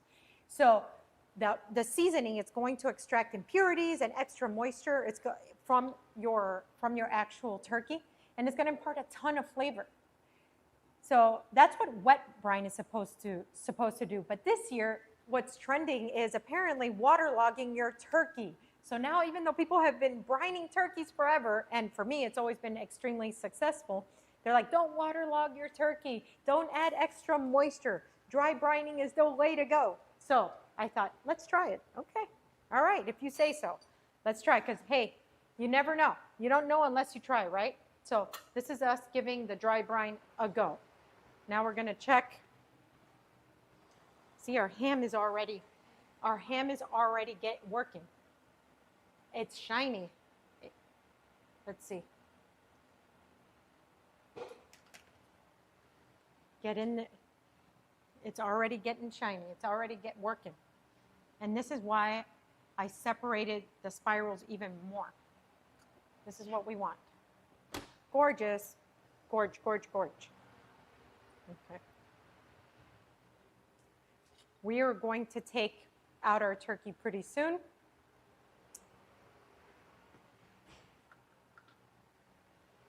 Let's see. I think let's put 2 of these for sure. Okay.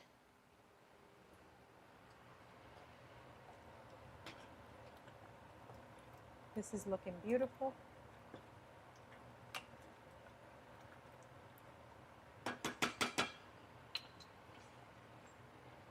So now, guys, once I turn off this heat and it comes to room temperature, this will actually get thicker as it drops in temperature. If I was to give it an ice bath, it'll get thick pretty quick. That ham is at about 450 degrees. We want to candy it as soon as possible. We don't want the juices from the ham to get out. This is candy as fast and get nice and sticky as fast as possible. Remember that ham is already cooked, it's been smoked. So fast and quick, rip and dip. Okay, so we're gonna turn this off, set this aside. Turn off, set aside. And we're gonna take our, let me get a kitchen towel. Do you make YT vids as well? What is YT vids? YouTube. Oh, YouTube vids. Yes, yes. Please check out our definitely check out our YouTube channel at Maximum Flavors or at Chef Adrianne. Yes.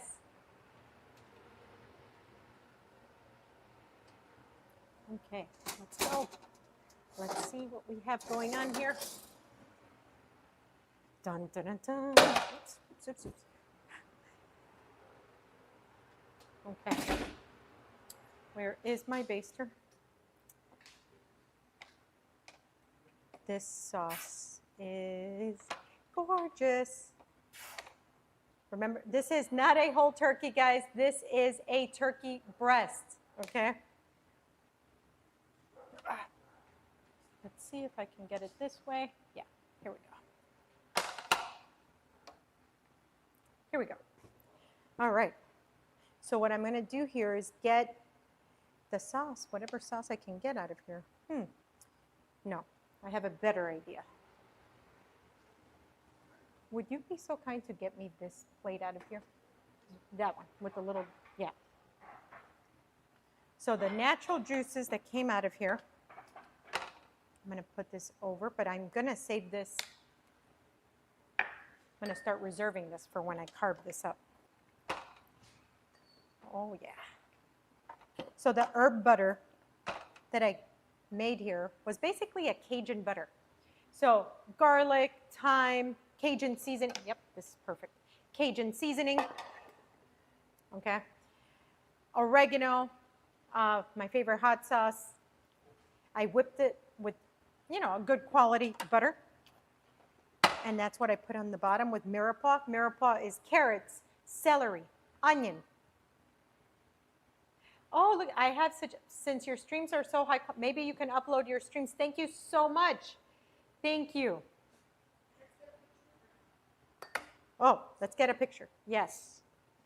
Okay. Okay.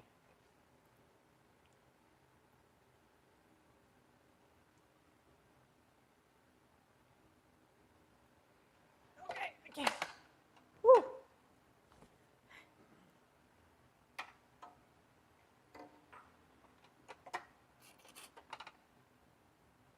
Okay. So we want to let this rest a few minutes for sure before you start carving. Okay.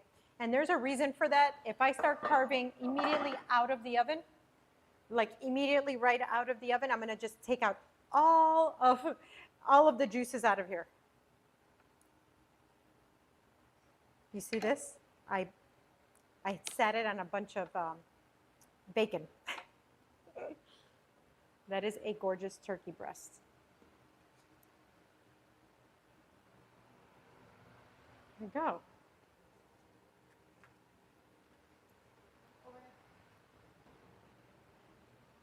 Where did I find such a huge turkey breast? That's a great question. The turkey breast store.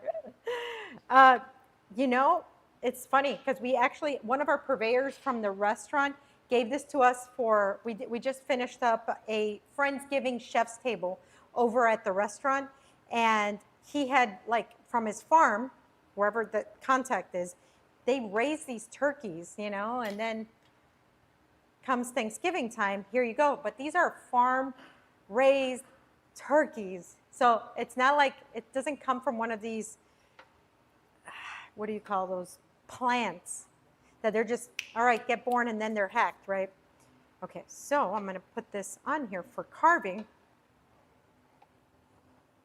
Let me move this. I'm going to put this right on here.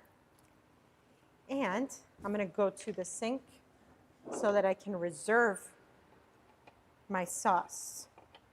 Give me 1 second. Oh, there's still a whole butter stick here. How did this butter stick end up here?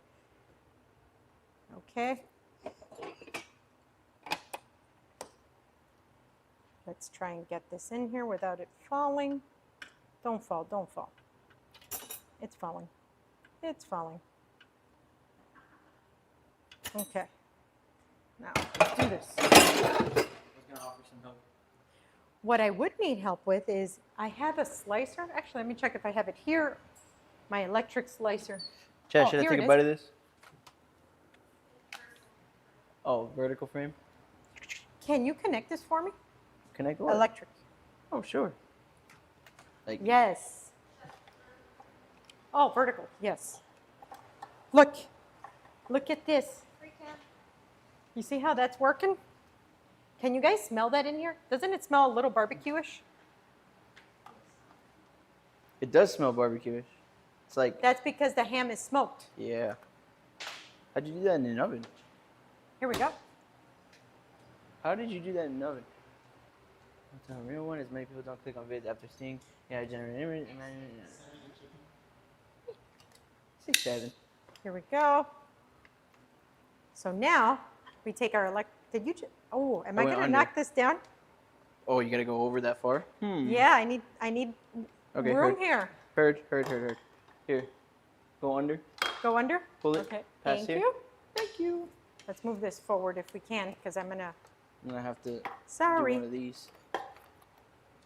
Okay, ready for you. Thank you. Okay, so we take our turkey breast and we're gonna go down. Yes.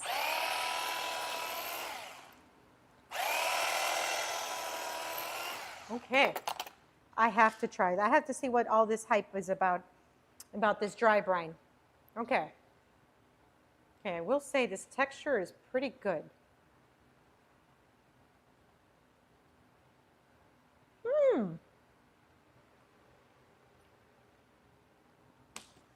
All right. I see you. Yeah. Okay.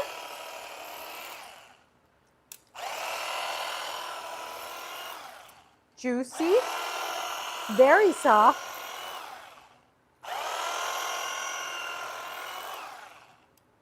This is awesome. Super juicy. Okay, so now that I got to this part, let's try this out now.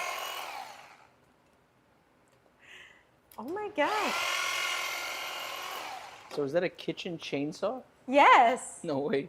Yes, you can use it in multiple ways. Kitchen chainsaw, I love I that. should have used that for the peanut butter jelly.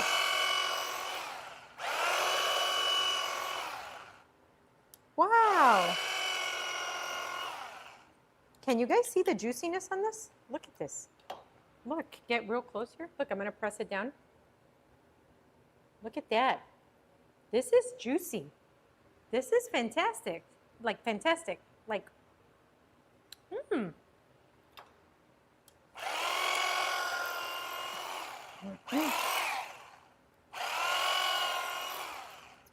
Okay. Okay. So I will say that dry brining the turkey takes, yeah, you can unplug it now. Thank you. Thank you so much. Takes up so much less space, like so much less space. So you don't have to worry about finding yourself a bathtub or a garbage can or something crazy so that you can be brining your turkey. Okay, so this is where I kind of go nuts here a little bit. I want to make sure. Woohoo! This is very exciting.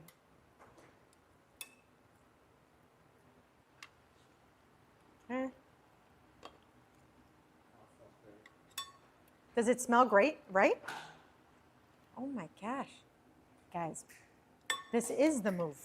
I'll put these little pieces here off to the side. So juicy. Oh, wait, my ham. It's working. It's almost done. Free cam. Free cam. That ham is almost done. So what I'm going to do is turn off that heat already so it doesn't continue to work. Wow. Guys, I think this is the move. I'm not even kidding. This was I wanted this to be a full-on experiment here, like live. So I was ready to say, nope, we're going to go back to our regular brining. But no, dry brining is the move. So much less space. You don't have to worry about, you know, the bathtub and this and that, a big garbage bag. No. So here what I'm going to do is take our pan drippings. Okay. The pan drippings go right back onto our turkey. Wow. Okay. Just wow. This is just something else. Okay. Our turkey's going to stay just like that. Now, let me take out our ham. We're coming up with our ham. Let me see. Yeah, this will be.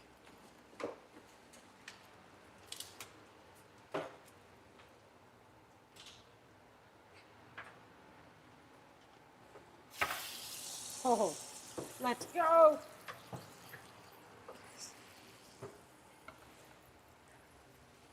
Let me turn this around. Yes, yes, and yes. So much yes here, guys. So much yes. This is what ham dreams are made out of. Do you like ham, Vicky? Love it. Okay. This is the kind of ham that makes you not ever put cloves in your ham. Don't put cloves. Don't put weird cherries. You don't need to put like soda. You just need a few ingredients that candies your smoked ham. It's a play on barbecue. It's a beautiful contrast to your roasted turkey. Oh, yes, I get so excited when things look. I'm going to take off already a piece of this. I can't hold it. Overhead. Okay. You see this piece, this little tiny piece? Ah. I'm going to try this.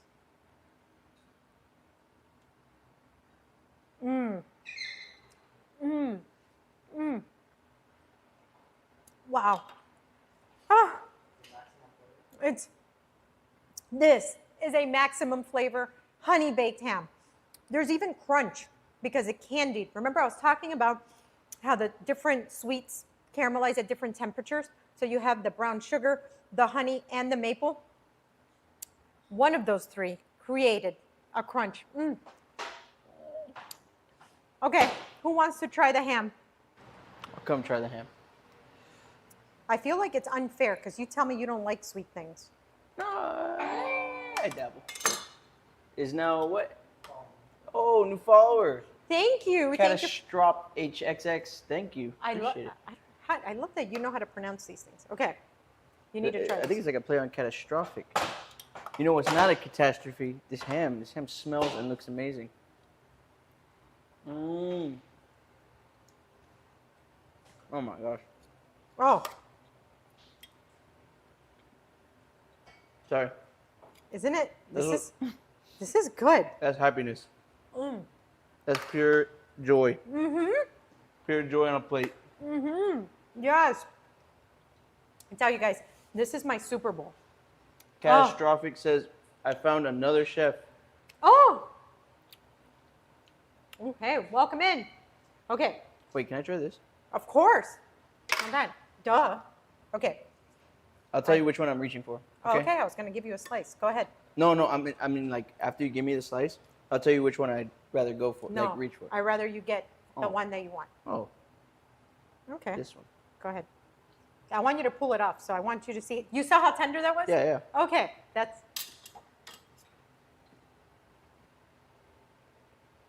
Mm-hmm. Not dry at all. Just like juicy and moist. What was the sauce that you put on the turkey? It's the drippings. It's Drippings? yeah. So the juices that it releases, the fat, and it releases into a pan that has mirepoix. Mirepoix is celery, carrots, and onions.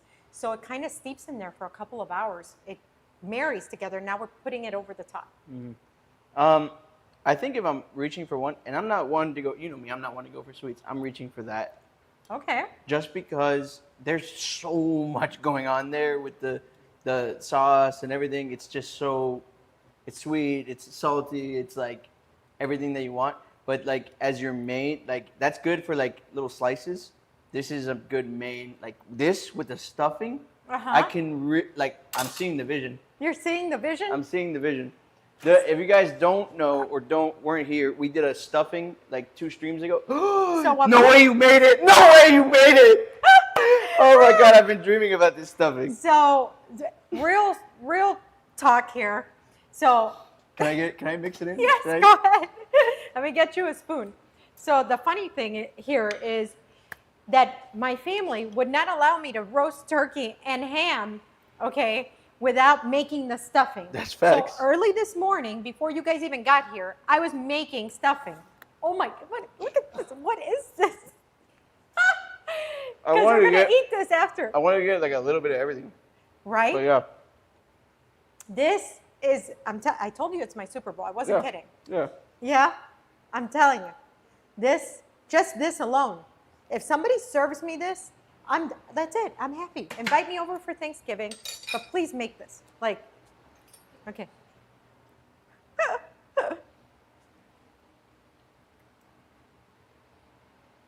I got to, after that, I think you look like you were about to cry. No, that was awesome. They really go well together. It's like match made in heaven, for real. Yes.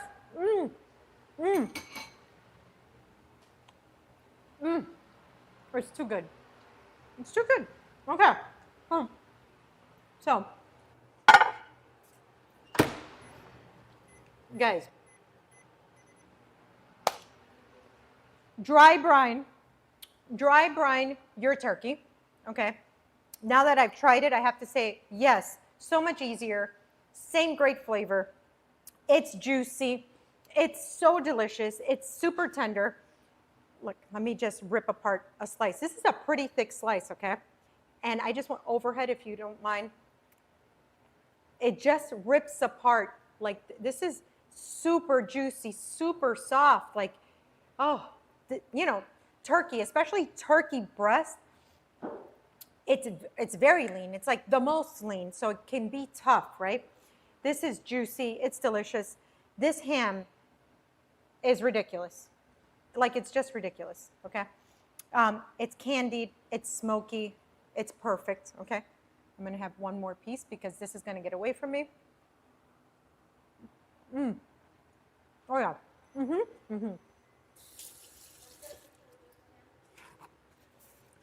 Wow. Wow. Okay, let's take the picture with the ham. This is very hot. Oh, super hot. Oh, I'm so happy when things come out like this. I'm just, whoops, that slid away. Let me, okay. The struggle is real. Let's get that away from here. And then I'm going to give this to my parents. You slide that way. They'll be happy with that. It's just out of control. Out of control.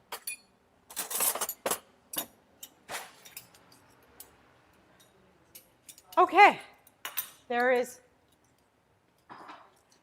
turkey, there is ham. There's turkey, there is ham. And what else? Oh, I gotta make sure my butter stays very cold. Let me check. Oh yeah. This is already very thick, very beautiful. Yes. Yes and yes. Let me dump some of this that way. Too good, guys. So, guys, dry brine your turkey, candy your smoked ham. Don't add cloves and pineapple. Don't add cloves, pineapple, cherries, you know.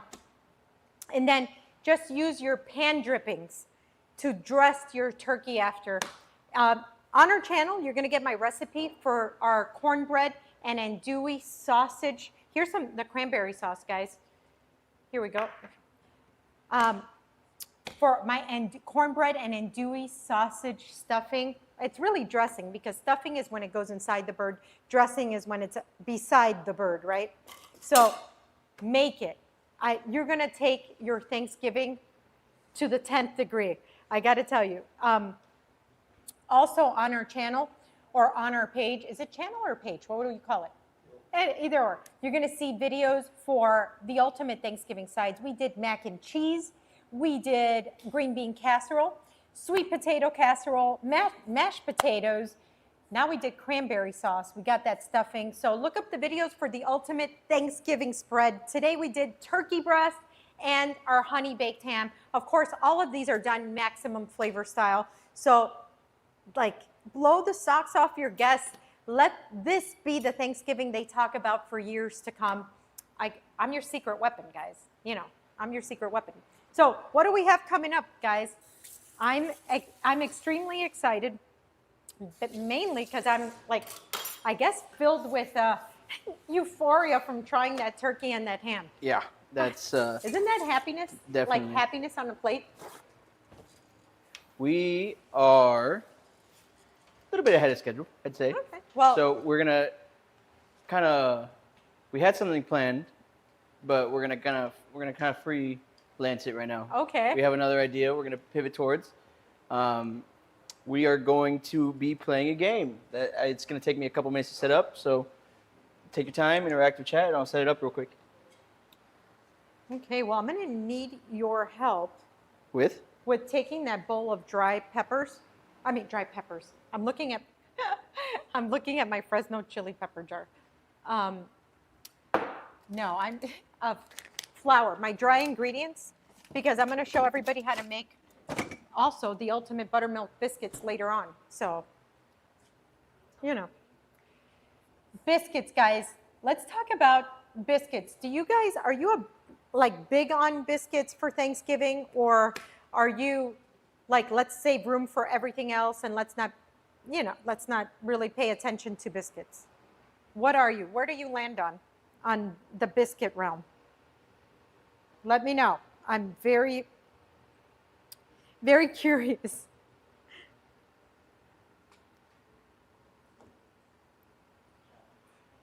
Chat, need biscuits. Okay. You need, chef, what kitchenware do you use? Kitchenware. Interesting. Very good question. Kitchenware, as far as like, you mean utensils? You mean equipment? What is kitchenware? Let me know.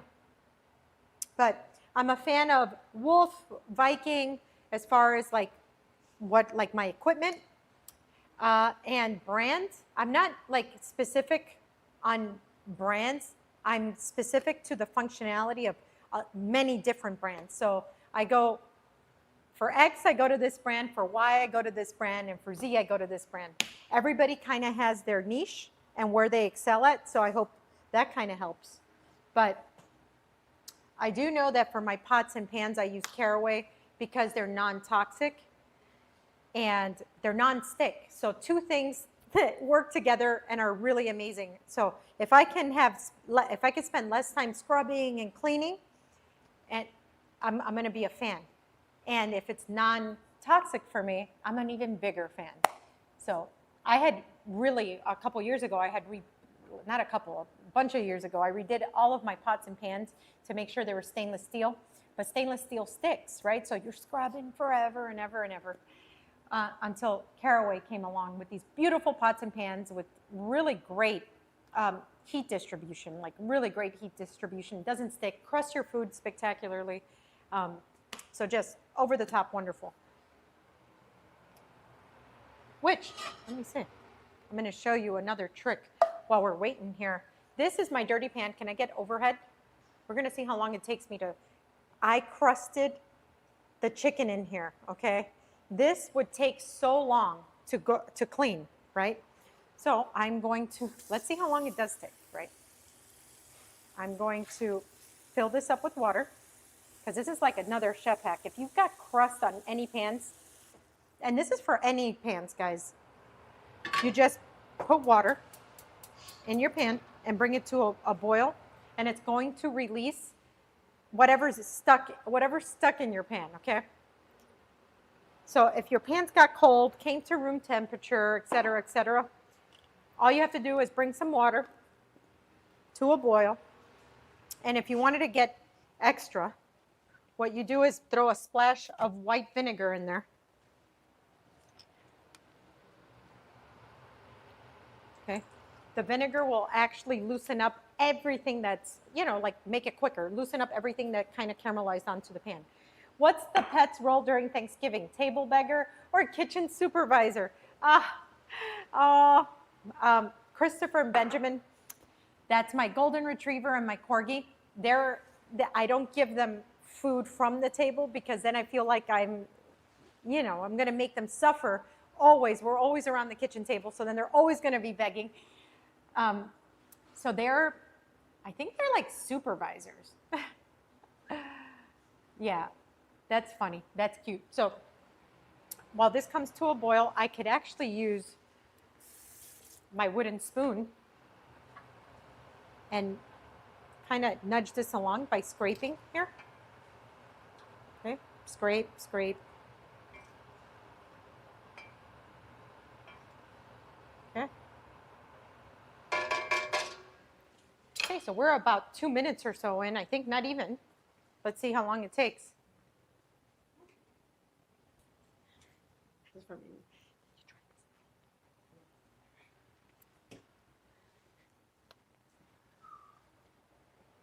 Okay. Once this gets, ooh, that is hot. Okay. So then once we scrape that along, scrape, scrape.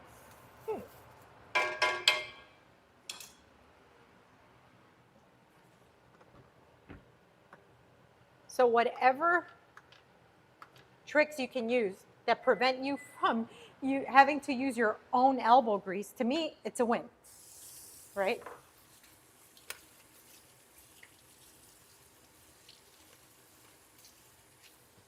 What's the dish that mysteriously disappears before it hits the table? Before it hits the table? That's a great one. What is it? Let me know.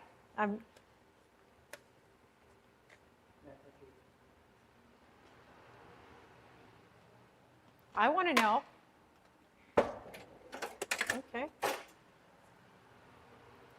Okay, so you see how all the water turned brown? That's basically cleaning itself already. So now I'm going to dump that water all together. Just dump it.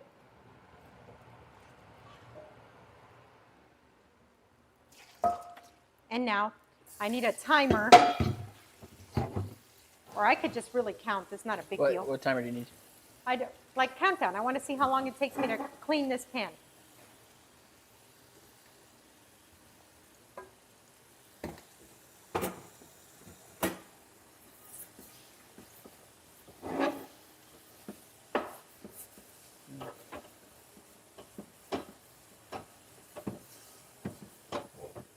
That's it. I can't believe this is already clean. You want me to stop timer? Hold on. No, I want to make double check, make sure it's nice and smooth. Okay, stop time. 35 seconds. 35 seconds. This pan is fully clean, guys. Up. Look at this. You wouldn't think I crusted chicken. You wouldn't think that this was dirty just a few seconds ago. That's it. Here you go. Make sure that you just boil up your pan if you have crust and stuff working this holiday season. Save your elbows, save your wrists, save your energy, okay? And do yourself a favor and get a caraway pan or the entire set. In my house, the green bean casserole needs a reservation list. It's always gone before it. Really? Green bean, please share your recipe. Send it to me. DM me your, that green bean casserole recipe. That's usually not on people's favorites list. It's usually not. So, what's next, guys? What's coming up? I think we're doing blind bites time. Blind bites. This is my favorite game. We talk about my producers and the Kitchen Fairies' favorite games, but blind bite is my favorite game because over at my restaurant, I've been doing dark dining for a bunch of years. 18 years blindfolding my guests, taking them on a foodie adventure, enjoying food that they've had all their life, but they've never, ever had it blindfolded, so they don't experience the textures and flavors for what they truly are. So when I'm in this vulnerable position, I can't believe it, So this is super fun. I can't wait. Let me remove this. What are we blind tasting today?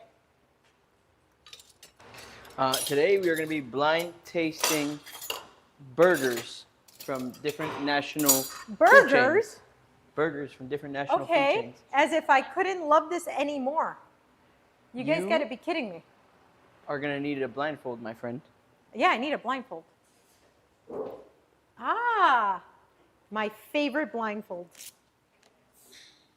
Oh, wait, don't bring anything yet. I'm going to get a water or something. Here we go. I'm going to get a water to the side because I feel like burgers are a big thing here. I'll let you know when I'm actually blindfolded.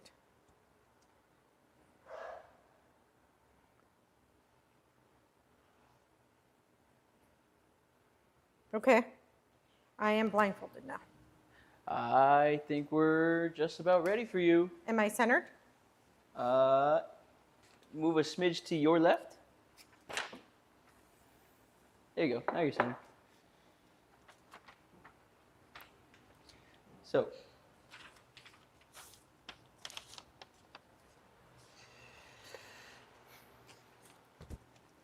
one second, Adrian. Give me 1 second. Okay.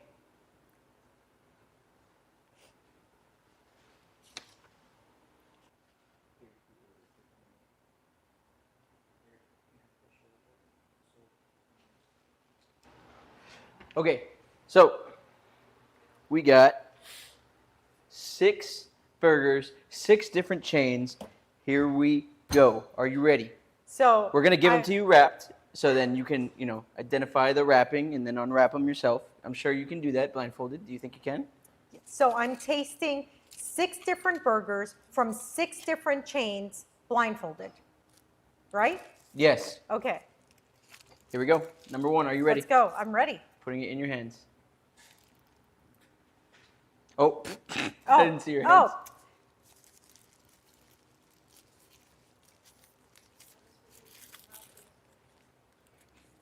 This does not smell like a burger at all. This smells weird.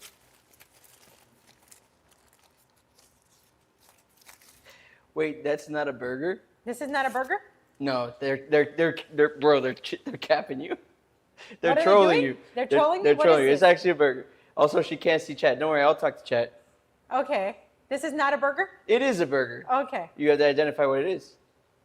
This smells like vinegar for some reason. Wait, let me see because no, it's not my hands. Hold on. It smells a little sour.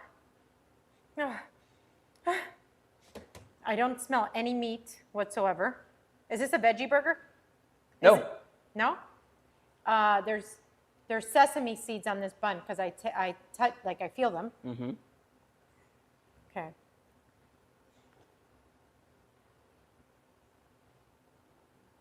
smoky.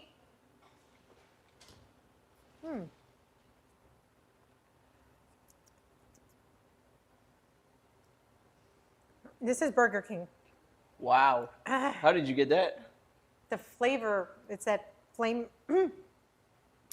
grilled signature flavor. Oh, But that's incredible. like interesting because it didn't smell at all like a burger. It doesn't smell like what it tastes like at all. And usually you smell something similar before you taste it. So Okay. very interesting. Not bad. Here, I have burger number 2 for you. Are you ready? I'm going to put Burger it in your 2. hands. Put your hands out. Oh wait. You said put your coming. hands up. It's coming. Wrong one. Wrong one. Wrong one. Oh, wait, right one. Sorry. So I stay with this in my hand? Yep, that's the right one. Okay. This paper is familiar. Very familiar.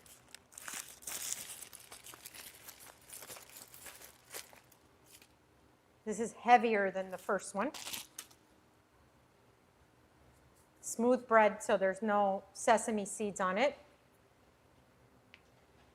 This smells very familiar too, but it doesn't smell like meat. I smell onions. Onions are the first thing. It's soft.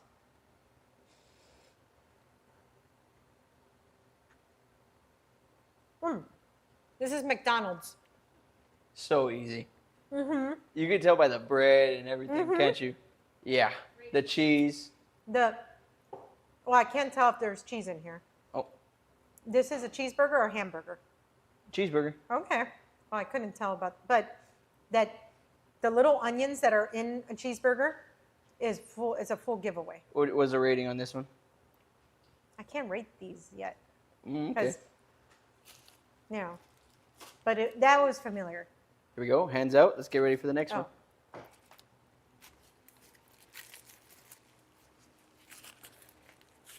Yeah, different type of wrapping.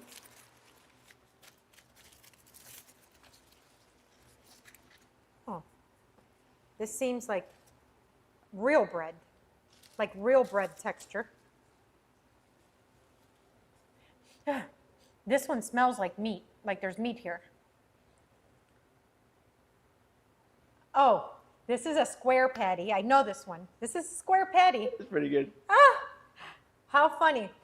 And I smell meat. Oh, bummer ad, so can't see what she's choosing. Ah. I don't smell anything but meat on this though. Okay.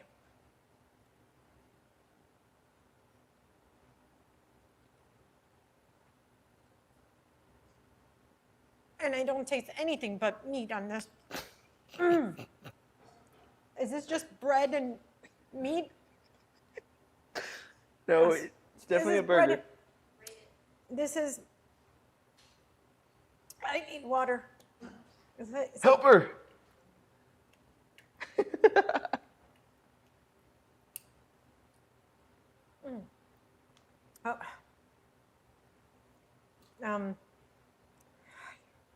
Is that the square patty tells me that this is Wendy's, but I like Wendy's, and this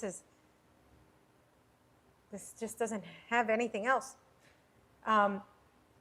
It's Wendy's? Yes. Oh, Wendy square patty gives it away. but is that what kind of burger is that? This is just a meat and cheese burger. Just meat and cheese. Meat and cheese, so there's nothing in there? Nothing on it. That's why I was having bread and meat. Wow. Okay, are you ready for your next one? Yes. Hands. This is heavy. Boom.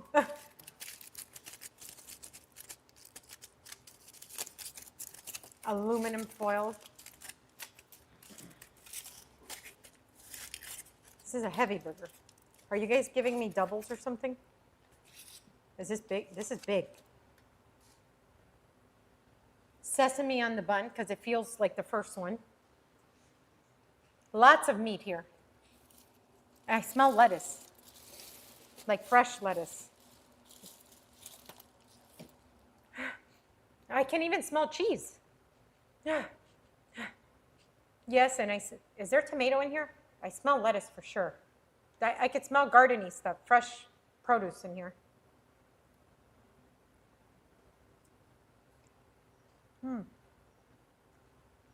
This one's good. There's crunch, there's meat, there's texture on this bread. It has that grilled flavor on the meat. There's a great bite to this burger. This is Five Guys. Wow. That's my favorite burger. Wow. Is this? Yes. Yes, it is. Okay. I'm like, don't do me wrong. Yeah, yeah. If you would have gotten your favorite burger wrong, I don't even know what to tell you. And that's how I order it too. Yeah, yeah. Okay, next burger. Are you ready? Yes. Hands. Isn't that what they say in the restaurant? Hands. Hands. I need hands.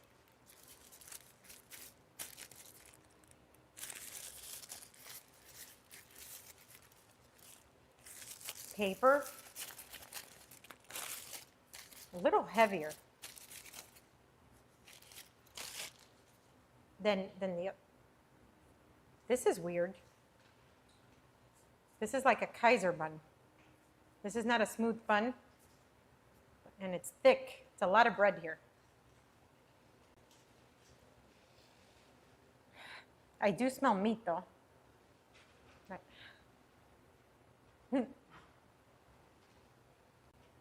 I smell a lot of onion.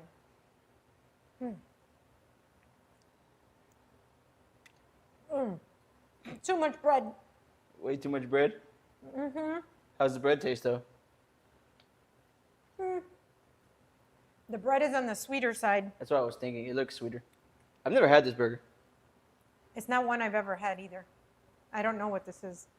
I've never had a Kaiser bun. I mean, it looks like a Kaiser. It feels like a Kaiser bun.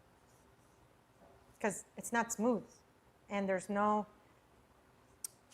sesame seeds. It's definitely not pillowy. This is too hard for me. Like, It's a lesser known national brand. We'll give you that hint. is this no meat in here? Or there is meat? There's meat. There's definitely meat in there. I don't smell cheese. I just smell a lot of onion. Are you guys messing with, is this onion and bread? No, no. Okay. We should do that though. Yeah, I don't know what this is. No, any guesses? It's a lesser known national brand. If it's not Chess.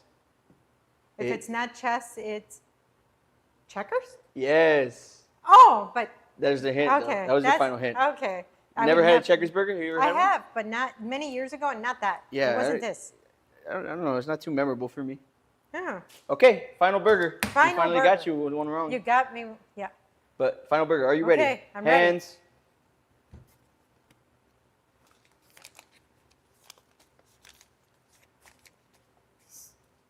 Is this the wrapper, or is this came open? It's semi-open. It's half open. Because you did it to me, or because No, it that's comes how it comes. Okay. Yeah. You did it to me. You always think we're out to get you or something. Because you guys are. Okay, so it comes in like a little envelope, not a. I'm curious to see if you like this one more than your favorite. The bread is soft. It's almost like a Hawaiian roll, like a sweet roll. Yeah. I smell a lot of produce in here. And there's a little meat char smell. Okay. This is giving like it's going to be sweet because of the texture of the bread. And the caramelized like meat smell. And I do smell produce here, so, okay.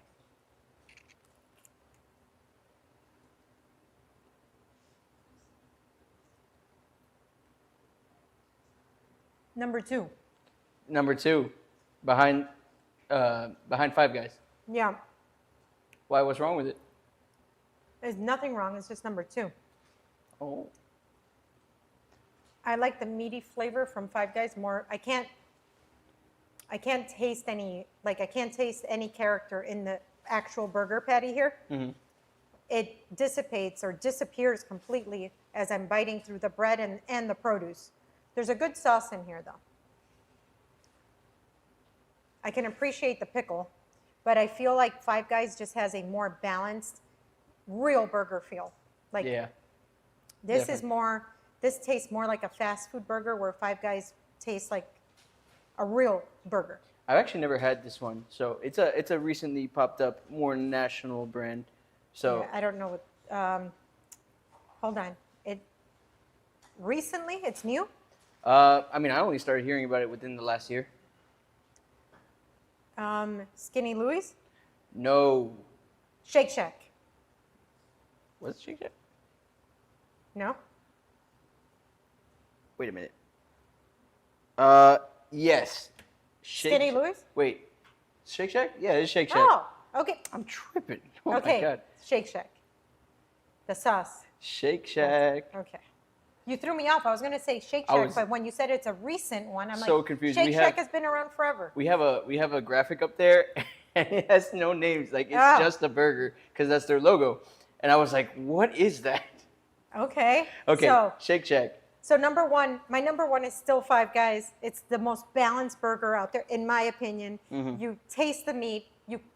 It has the meat mouth feel, and all the condiments are balanced. From even like the bread texture it's a good bread texture. It holds the whole burger together, but you can appreciate anything from the lettuce to the tomato to the onions, pickles, all of it, and it stands up to the meat and the bread. Okay, please Okay. remove your blindfold. You went 4 for 6. 4 for 6. And All what right. I got you? You know the Shake drill. Shack. And no, actually, did you get Shake Shack? I You got it on the second guess. because you threw me off I because you did, said I it was did, I a did. recent. I did. I'm gonna go check my makeup. You know the drill. Yep. All right, guys, that was Blend Bites. I know we didn't really answer chat. Sorry about that. You know, we're in the middle of a game, trying to get a couple of moments, you know, stuff, yada, yada, yada. But if you are enjoying the content and, you know, you don't want to sit through the ads, I would consider subscribing with Prime. Let me tell you a little bit about Amazon Prime. You know, if you have Amazon Prime, you have a free Twitch Prime sub. All right. On top of that, stick around. We're playing some challenges later. We tend to, on the cooking challenges, we tend to give out subs.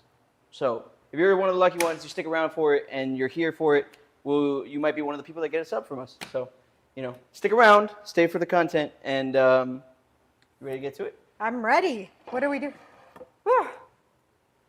That's Let's clear the station a little bit so that we yes. I'm gonna drink some of this water. can... Yeah, go ahead.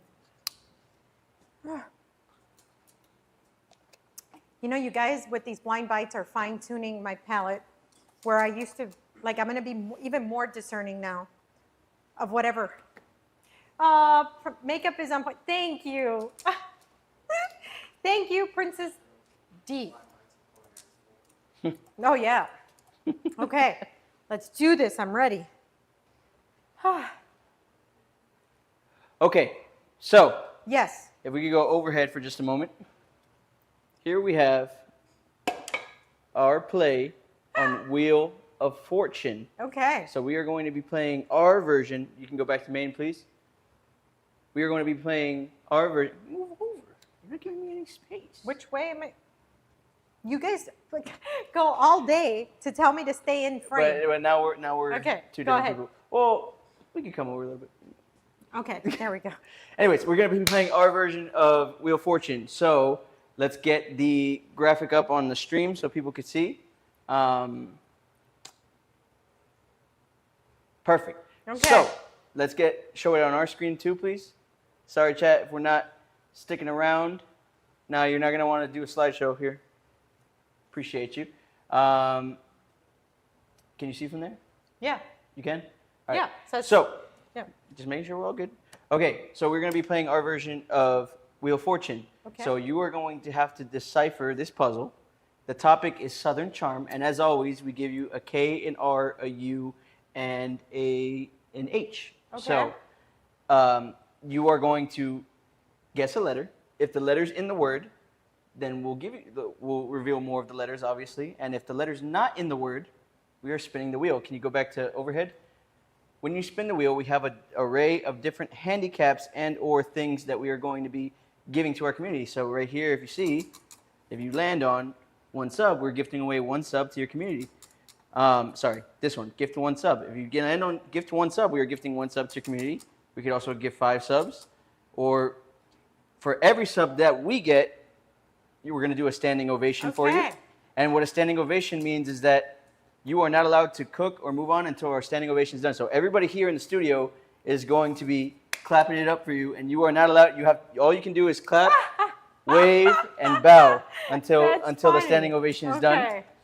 On top of that, we have 1 sub equals a wrap. So you can't move on. You have to stop what you're doing, stop all the cook, and you have to wrap at least 1 bar. You know, do a little nice rhyme for everybody. Okay. So if we get a sub, you're gonna have to do a wrap.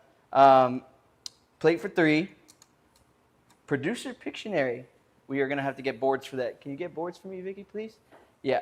If you land on this one, what you're gonna do is, at 3 points within your cook, we have to stop you and we have to play Pictionary. So you have to stop everything you're doing. Come here. We'll draw something out for you. Until you cannot move on until you get it. Got it. And then left hand only. And those are the things that we have. Oh, and kitchen laps. I almost forgot about kitchen laps. Don't tell me I'm running around the kitchen. You're going to have 1 minute on the clock, and you're going to be running around the kitchen. Oh, wow. Okay. 1 minute, you have to do laps back and forth around the kitchen. Oh, sorry, and 3 minutes off the timer. So we're going to start with a 45-minute timer. Can we get the timer up on the board? Start with 45 minutes, but keep it paused, please. Okay. So, I'm going to keep this handy, close by. Okay, so. 1 second. Let's do this. Okay, so here we go. All right. There's your puzzle. What letter would you like? Let's go with a B. B.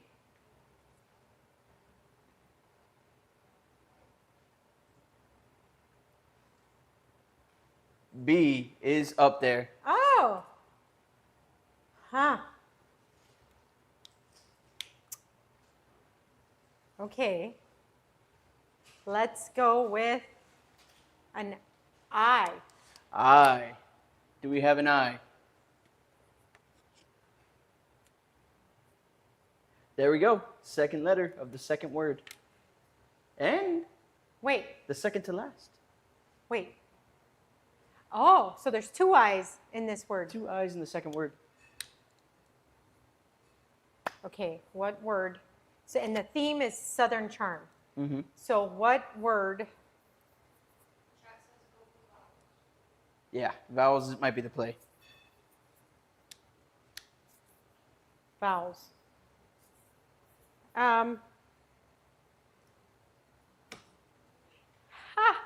Okay, let's go with an S. S. Nice. We got another S, I believe. There it is. Huh. Okay. Biscuit. So a C and a T. That's Yes. what you're saying? C and a T. C and T. Nice. Okay, so biscuit. Any other T's or C's in there?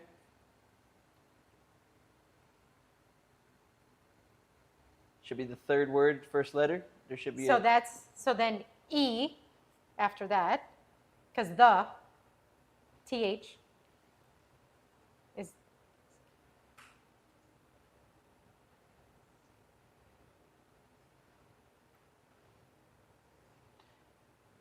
Blank biscuit, blank blank, the blank blank. It's a long one. Oh my God.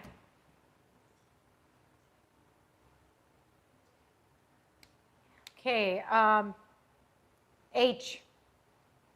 You already said H. Oh, H. I already said H. Oh, that's spinning the wheel. Spinning the wheel. Ah. Let's go overhead. Here we go. Overhead.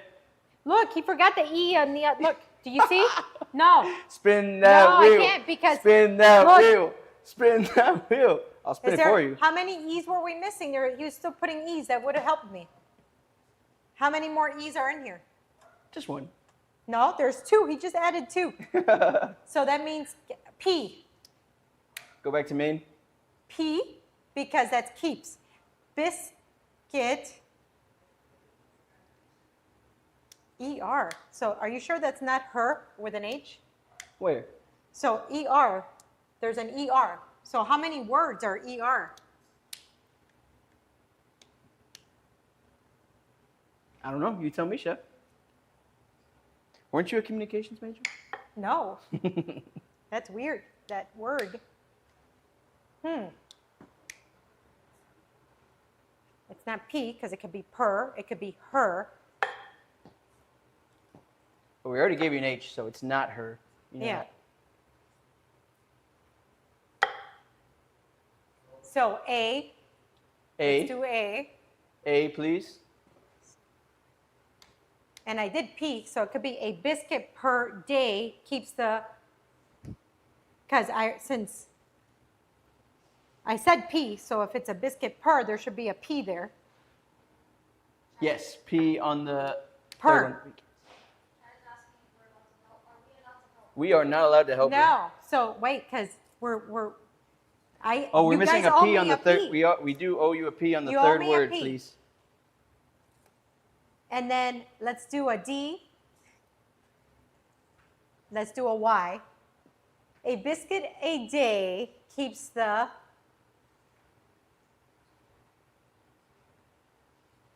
gravy away. Yes. Wow. And you guys threw me Dang.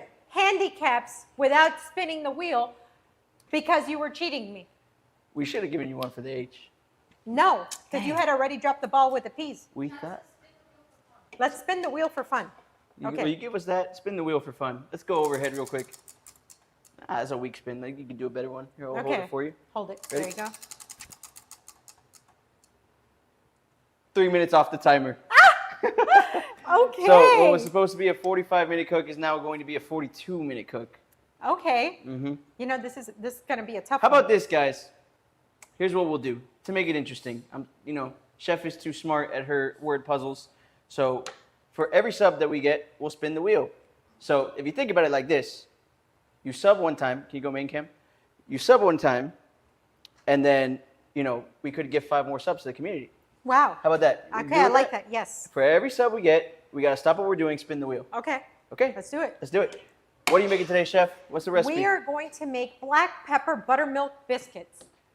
We asked earlier in the stream if biscuits were part of your Thanksgiving table or not, and for me they are. And these are a fantastic recipe. We'll see. We will see if they come out because biscuits have a temperament all their own. So let's see. Am I starting the Are time? you ready? I'm ready. 3, 2, 1, Let's go. Okay. I'm going to grab my flour. Guys, come on.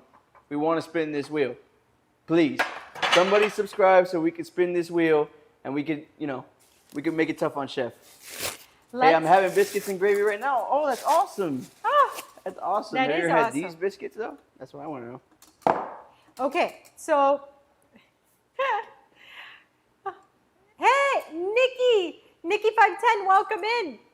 Oh, you're having biscuits and gravy right now? Oh my gosh, well, I hope that they compare to these. Can we put the recipe up for the biscuits and gravy?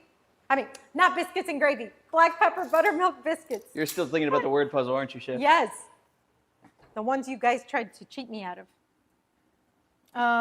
Where did I put my buttermilk? If anybody sees my buttermilk, did we? Oh, that's why. Okay.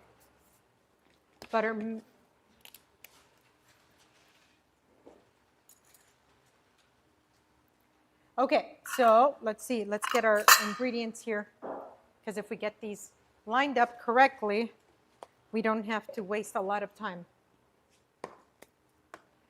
So we're going to do half a cup of cold butter, which, let me see what I did here. Yep. Get nice European butter. It's different than American butter because it has a lot less water in it. Okay, so this is where you want to splurge. If you want these really good biscuits, do it. And my high school cooking teacher actually used to tell me to use lard, which I have lard here. Have you guys ever made biscuits with lard, guys? That's supposed to be like the real Southern ticket. I have 2 cups of flour here that I sifted, and let's season our flour. Here I have the onion powder. Let's see how much onion powder is on here. We're going to do a 1/4 teaspoon, so that's this. Here we go. Which one is it? This is an eighth. This is a quarter. Okay, so let's get quarter teaspoon. That goes down. Then we are going to do a quarter teaspoon of the garlic as well. And I love this recipe because it actually tastes like something. It's not just the flavor of the butter per se. Do you need active yeast for biscuits? Absolutely not. No active yeast. So here we have our thyme, which we're going to press just like if they were oregano leaves. Press them between your fingers. I'm going to put a little bit of freshly cracked black pepper, which we are actually going to use more after. Okay. And then salt. That's going to go in. Let me cover this up. Can we bring down the recipe a little bit so I can see how much baking powder versus baking soda? I always get these confused, and this is extremely important not to get confused. Okay, 4 teaspoons of baking powder. That's important. So 4 teaspoons of this, okay, and how much baking soda? Here we go, and a quarter teaspoon. Okay, so let's get rid of this so I don't confuse it. So guys, fun fact, can we get an overhead? When you're working with dry ingredients, if you ever wonder what this piece is so that you level out, you go like this and you press your spoon, and you always get the right measurement by packing it in and leveling it out. So all of these have that little lip. That's the purpose. Let's put that to the side. And then we're going to have 4 teaspoons of baking powder. Baking powder here is going to, this is going to. Chef, stop what you're doing. Hold on, I got to finish number 4. No, I said stop. There we go. Here we go. Okay. Overhead. We got to spin this wheel. Are you Okay, ready? I'm ready. All you.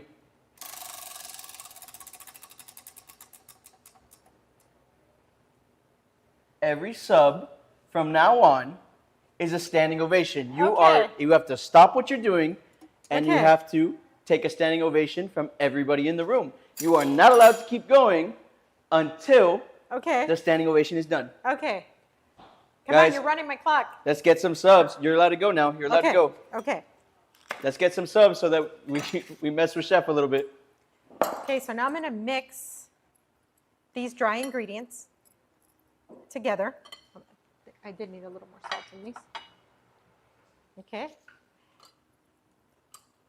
So we want to make sure that you mix this up, and you can add more garlic if you want, more onion if you want, but this is like the perfect balance for me. Now I'm going to hit it with some black pepper. We're going to finish it with cracked black pepper over the top, but here we go. So this is, each stick of butter is, let me see how many, is a 1/4 cup, right? So 1/2 cup of butter. I am going to do half. Let's do this for my old cooking teacher's sake. I have lard here. You can use Crisco if you want. That's vegetable shortening. This is actual lard, like real lard. Here we go. We're going to cut this as if it was a stick, and it's exactly the same ratio. Okay? The exact same. Okay. Now you're going to see what I'm going to do. Let's set this aside altogether. This has to be very cold, and you have to work fast, okay? We're going to make these into cubes, okay? And you're going to drop it in the flour, okay? Cubes. If you work with softened butter, it will melt, and you will not get the flaky biscuit that you're looking for, okay? So little cubes that are very cold. So you don't want your body temperature, you don't want to be manhandling this too much. Okay. To melt it, so you want to cut fast. They don't have to be perfect, they just got to be diced enough. The least amount of time that your actual hand touches it, the better. Okay. All right. So we're going to do the equal parts lard and butter in here. Okay. Here we go. So now is when I'm going to, this is a dough cutter. Okay. I'm going to run this through here. You don't need to because we already chopped it up, but this is how you typically make biscuits. You run it through your dough cutter. This cuts through the fat and kind of presses the flour into the fat, and it kind of makes sure that the right amount of flour touches the fat and keeps it cold, you know. Okay. Chat. What can I do if I don't have a dough cutter? You do what I do, which is what I did there. Cut your fat in small enough cubes. And the dough cutter, you don't really need it. People in the South, when they were making biscuits 200 years ago, they didn't have the dough cutter. Okay? So you will see what I mean by that you don't really need it. Okay, so now we're going to get 1 1/4 cup of buttermilk.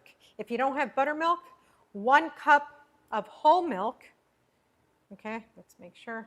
No, this is 3/4. Well, here we go. We can add more.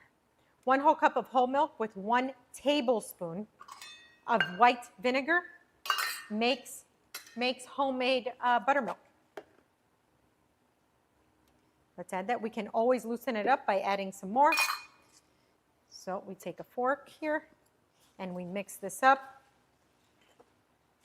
So the trick to biscuits is you want them to be just pulled together. You don't want to create gluten here. If you create gluten, your biscuit becomes tough. Okay? Okay, we're going to get messy here, guys. We're going to get messy. Add a little bit more. And now I'm going to get a floured work surface here. And again, we got to work fast because what we don't want is our fat. We don't want our fat to melt. So whether you're using butter or shortening or lard, whatever it is, we don't want it to melt. So we just want it to come together quickly. Okay, it's already coming together. This is perfect. Okay, this is great. Okay, make sure you kind of loosen it up from your fingers. And we're going to go right onto our floured surface here. And we're going to pat this just a couple of times. Now, there's drop biscuits. Drop biscuits means that you do this even less. You do not put it together at all. And you basically do this mixture that almost looks like a dumpling, okay? And then you put it into a muffin, like a muffin pan. And you drop with a spoon, that's why it's called drop biscuit. You drop it with a spoon into the muffin pan, and that's what a drop biscuit is. A lot of people do like cheddar and jalapeno. They do this mixture, cheddar and jalapeno in the mixture itself, okay? And that is a drop biscuit in the muffin pan. That's what the chain Red Lobster does. Cheddar, that's why they look like a little dome. Cheddar and jalapeno drop biscuit. Oh! You know what that means? Standing ovation! What? Woo! Wow, guys. Woo! Wow, guys. Take a bow. Take a bow. Little curtsy. You're not allowed to do anything. Wow. Woo! And done. Thank we you. also got to spin a wheel, by the way. Oh, hurry up. You're cutting into my time. Uh-oh. Here we go. Okay. Are you ready? Whoa. Overhead, please. Here we go. Oh. Spin it again. You're not in frame. Oh, my bad. Next one. Oh, 3 minutes off the timer, please. okay. Down to 27 minutes. Okay. Okay, so. Parchment paper.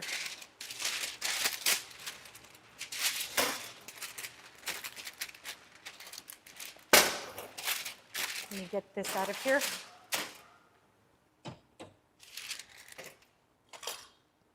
So this, by the way, guys, this is what a dough scraper is actually for. So you know, it's so that you scrape dough from a board. I use it for almost everything except, you know, dough scraping. But look, now I'm going to square off my biscuits with my actual dough scraper. This is what it's actually for. Okay. So let's see, I'm going to make little. We want to make sure that they're about the same size. Okay.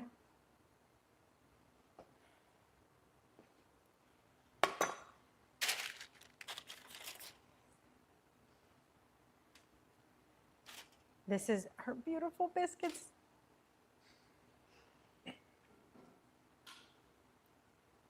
Okay, so we're going to line them up on our baking rack, like so. Have one more. So that one's going to be for me. Okay, next. Let me put a little bit more buttermilk on top.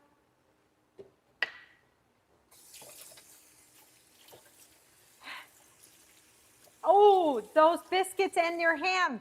I didn't even put that together. Yes. Yes, guys. Absolutely yes. So now we get more of that buttermilk and our pastry brush. And I'm going to just paint the top, paint the top, paint the top. And since we called these black pepper and buttermilk, this is where we put our freshly cracked black pepper.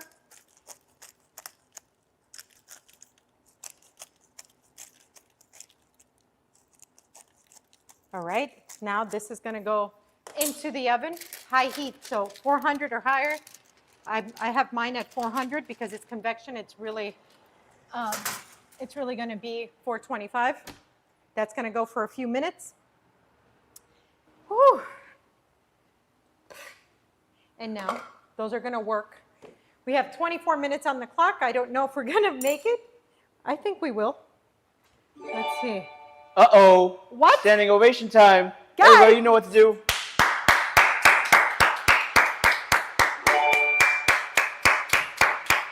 Thank you, thank you.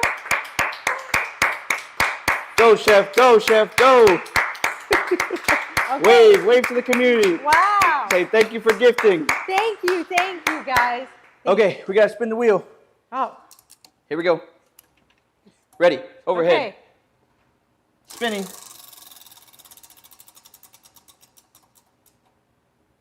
Now you got a plate for 3. Okay, I was planning for 9. What can you use that dough scraper for? So its real function is actually this. This is why it's called a dough scraper. So I'm working on my floured board like this, right? So it helps me clean up my mess if I'm working with dough, and if I was actually cutting my biscuits, which I just did a few seconds ago, I leveled out my dough. Like I'm gonna, look, can you guys see overhead? So here, I use this to flatten it out. Flat, flat, okay? And now I'm cutting it. I cut all edges so that I uniform baking, uniform baking around. So now I have this square, and this is what this scraper is for. And now if I cut this in half, I have now made the perfect little square biscuit. So here, I scrape everything out of my board, and it's perfect for easy cleanup. Okay, so as you see, I'm scraping. If I was to go and get wet paper towel or a sponge in here, this would be a nightmare. I would be essentially making glue.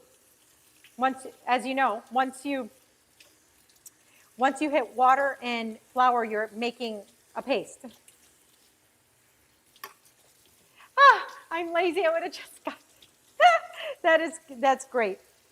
That's a good one. Okay, where is my sponge now? Hey, there's nothing wrong with irregular shaped biscuits. It's just me, that I'm the way that I am. So when you're working with your, Sometime. Here we go. I don't believe it. Thank you. Thank you. Let's take a spin on this wheel, shall we? Okay. Here we go. What's the next thing that we're gonna do? I'd hate for you to get 3 minutes off this challenge. Almost. Remove a kitchen utensil. We've been talking about that dough scraper. You're going to remove the dough scraper from me? I don't know. I think you're kind of done with the dough. Yeah. I'm going to take this knife. I want Okay. this knife. Okay. All right. She's got 3 more, guys. Let's check on these guys. Oof. Yes, yes, and yes. Scary man with the knife. Guys, let me know, chat. Let me know, what's your favorite type of biscuit? Is there a biscuit that you like over any other biscuit? These are just my favorite type of biscuit, like personally. I like a good quality biscuit, obviously a good homemade biscuit. Have you ever been to Biscuit Love in Nashville? Yes, I made that long line years ago when they were like voted like the best biscuit in America. I made that long line, and it was a Monday, and there was a line around a downtown block for Biscuit Love. Where's the best one you've had? That's a great question. Hot Little Biscuit in Atlanta, believe it or not. Have you heard of Hot Little Biscuit? It's this little place where you can only get these little biscuits in little to-go containers, and it's not even, they're not monogrammed, they're not branded. It's just like a little white to-go container, and you can ask for butter and honey. That's it. You're not asking for anything fancy over the top, and it was just, it was just fantastic. I think about that biscuit often. The one Red Lobster back in the day, that Red Lobster biscuit comes up in this stream quite often. I think we should make it one day. We should make a Red Lobster biscuit from scratch one day. Yeah. Yes. And we'll see if they really taste like him or not. And then we should make the box one, because they do sell at the grocery store the Red Lobster mix. So we should do a side-by-side. That would be a fun little experiment. Yep. Good challenge, yes.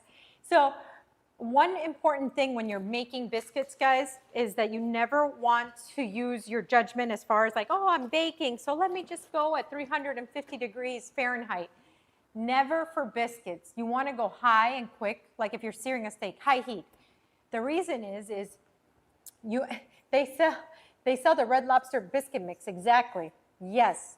So you want to bake at a very high temperature, which is unorthodox for something baked, but that is because you don't want that fat to just slowly render into your flour. It makes for a very flat biscuit, and they become dense instead of staying flaky and fall apart. You definitely want that biscuit to stay as tall as possible. I have a big box in my kitchen. So tell me, do they taste the same as at Red Lobster? Do they come out good?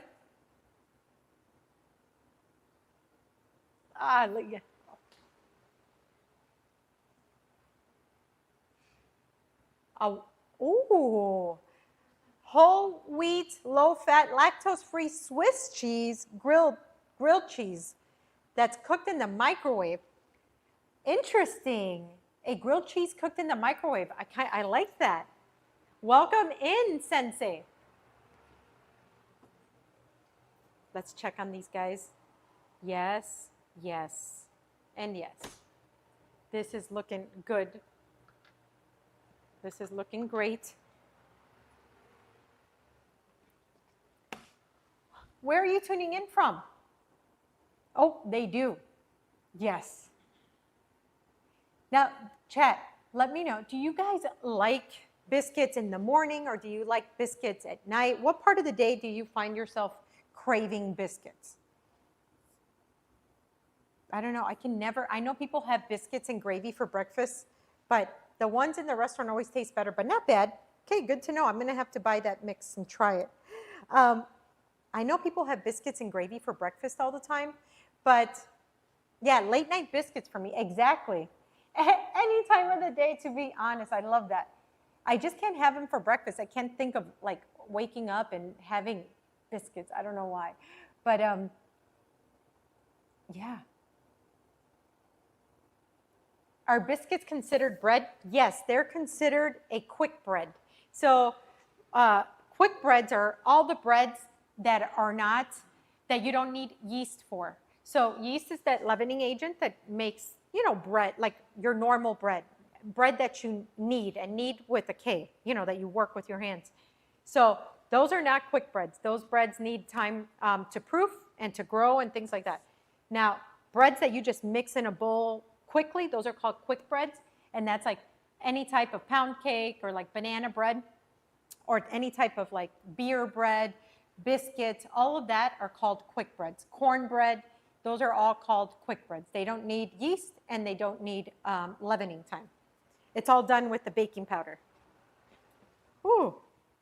Did you have to make bread in culinary school? Yes, I did. I had to make a ton of bread for culinary school, and globally, like not just regular bread or not one type of bread, all types of bread, which every country has their way of making bread. So it's one of my favorite parts of culinary school. Okay, we're getting some browning on here already. So this is quite beautiful. Sometimes I actually like to add a little bit of rock sugar, or, you know, like raw sugar in the raw. Sugar in the raw or Maldon sea salt over the top. Those are different ways that I enjoy, like the crunch factor, or adding a crunch factor to these biscuits. But the way I made them now, there's salt and pepper into these and thyme, so just a little drizzle of honey is good. I'm curious, how do you get graded in culinary school? By taste? Ah, that's a great question. How you get graded in culinary school is a number of things. It's very similar to this stream, believe it or not. It's taste, absolutely, but how did you arrive to that taste? It's technique, and then it's time. So if you arrived to something delicious, but you went rogue and didn't pay attention to your technique, well, you failed. Or if you did something delicious, followed the technique, but you were way off with your timing, you also failed. So you had to do well in taste, execution, and timing, all three. And yes, and your professors are watching the entire time, and they always say that only like 20% of classes, like 20% will pass. So freshman year, you're sitting with 30 other students, and they're like, look around, only 20% of you are going to pass this class. And you're like, what? Yeah, and that's exactly what happened, because it's very strenuous, it's high stress, it's physical stress, it's a lot to take, and then there's a lot of pressure for you to live up to, you know, what your professors are saying, you know, what the tests are. And every day is pretty much a test. So knife cuts are your very basic, like the very basic level. Then you start going into stocks and sauces, and then you go into techniques of like building actual dishes. We are very close right now. See, once you get browning on the edges, you're seconds away. Seconds away here, guys. Let's see if I can, yep. Let me get my hot area going.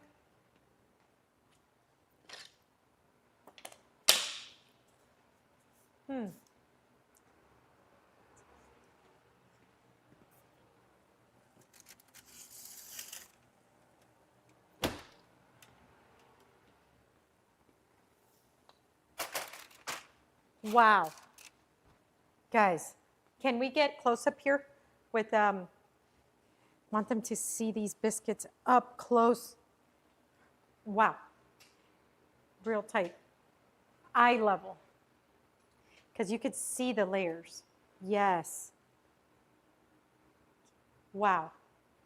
That is a beautiful black pepper buttermilk biscuit. Oh my gosh. Yes, we're gonna let this cool down on this side. And you saw we made it in just a few minutes. And we get you giving us free classes. Amazing. Yes. Yes, guys. This is what's up. Okay. Let me get some honey here because, yeah. This is funny. Here we go. We used all the honey for the ham.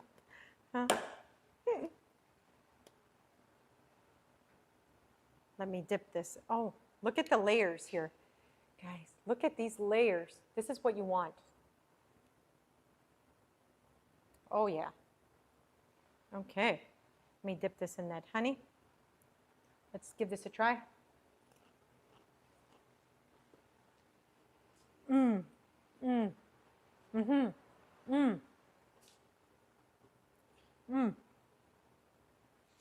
my honey over butter? No. I'm a honey butter person. But because we had actual lard and butter in these biscuits, I want honey on these biscuits. Chef, where do we find that block of lard? Is there a substitute? So, no substitute. Lard is actually way better for you than what you think. Lard over any synthetic processed fats. We're made to consume animal fats, guys. So nothing can compare to an unprocessed animal fat, flavor and nutrition-wise. I got it from my local grocery store. Down here in Miami, we have one called Publix. I just bought it at the Publix around the corner here.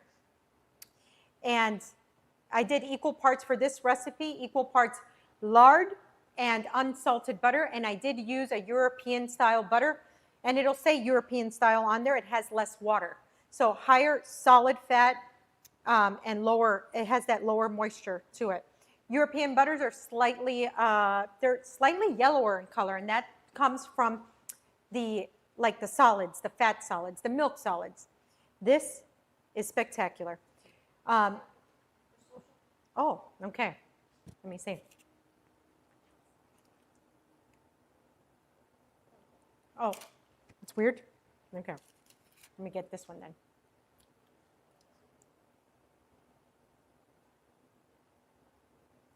Okay. This is delicious, guys. These biscuits are flaky. They pretty much fall apart. They're steaming hot.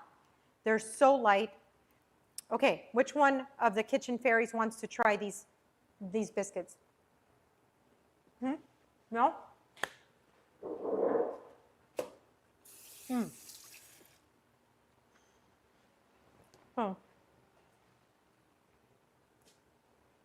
Buttery, melty. Oh, you have to play for another streamer. Bye. Thank you for joining us today. Have a wonderful weekend. Ooh, the black pepper. It just hit. Oh. I'm here. Okay. Now, do you have biscuits often? Not really. Okay, but you've had biscuits before. No, I've been. Okay, I need you to try these. Dip in honey if you like. Just grab one right here? Whichever one you want. Looks good. Ooh, nice and soft. Oh, yeah. And honey? I've never had honey before with a Wait, biscuit. really? Yeah. Oh my God, okay. Careful, it's hot. Huh. That is a new sensation. Oh, a new sensation. I love that. Great. Okay. Thank you. Please enjoy. Now, the black pepper, it's like that final little note that kind of hits you. Black pepper's not spicy. It's a little bit on the fruity side. Gives you that subtle heat. Chef, do you have an Instagram? Yes. Follow me at Chef Adrianne on Instagram. Oh, got to have a little more of that. But anyways, guys, if you like this stream, if you like the fun that we have here on Mondays, Wednesdays, and Fridays, please share with your friends, like, follow, subscribe. And if you're an Amazon Prime member, please know that you have a free sub for Twitch. That way you don't have to watch ads, right? You don't miss any of the tidbits here or there or the fun. But anyways, I had a blast with you guys today. Thank you for hanging out with me. We did an awesome chicken salad kind of go-to meal prep dish in the beginning, which was awesome. We did homemade cranberry sauce. We baked, well, we roasted off a turkey breast, a honey baked ham. I brought out some stuffing as a surprise, and now we made these black pepper buttermilk biscuits. This foolproofs your Thanksgiving table. If you want to know, if you want to learn more about some awesome Thanksgiving sides, there's more videos on our YouTube page, and it's also on Twitch, right? Our sides, sweet potato casserole, our cornbread and andouille sausage stuffing, mac and cheese, green bean casserole. All of this is up there. Follow, like, subscribe, share with your friends. God bless you guys, and I will see you next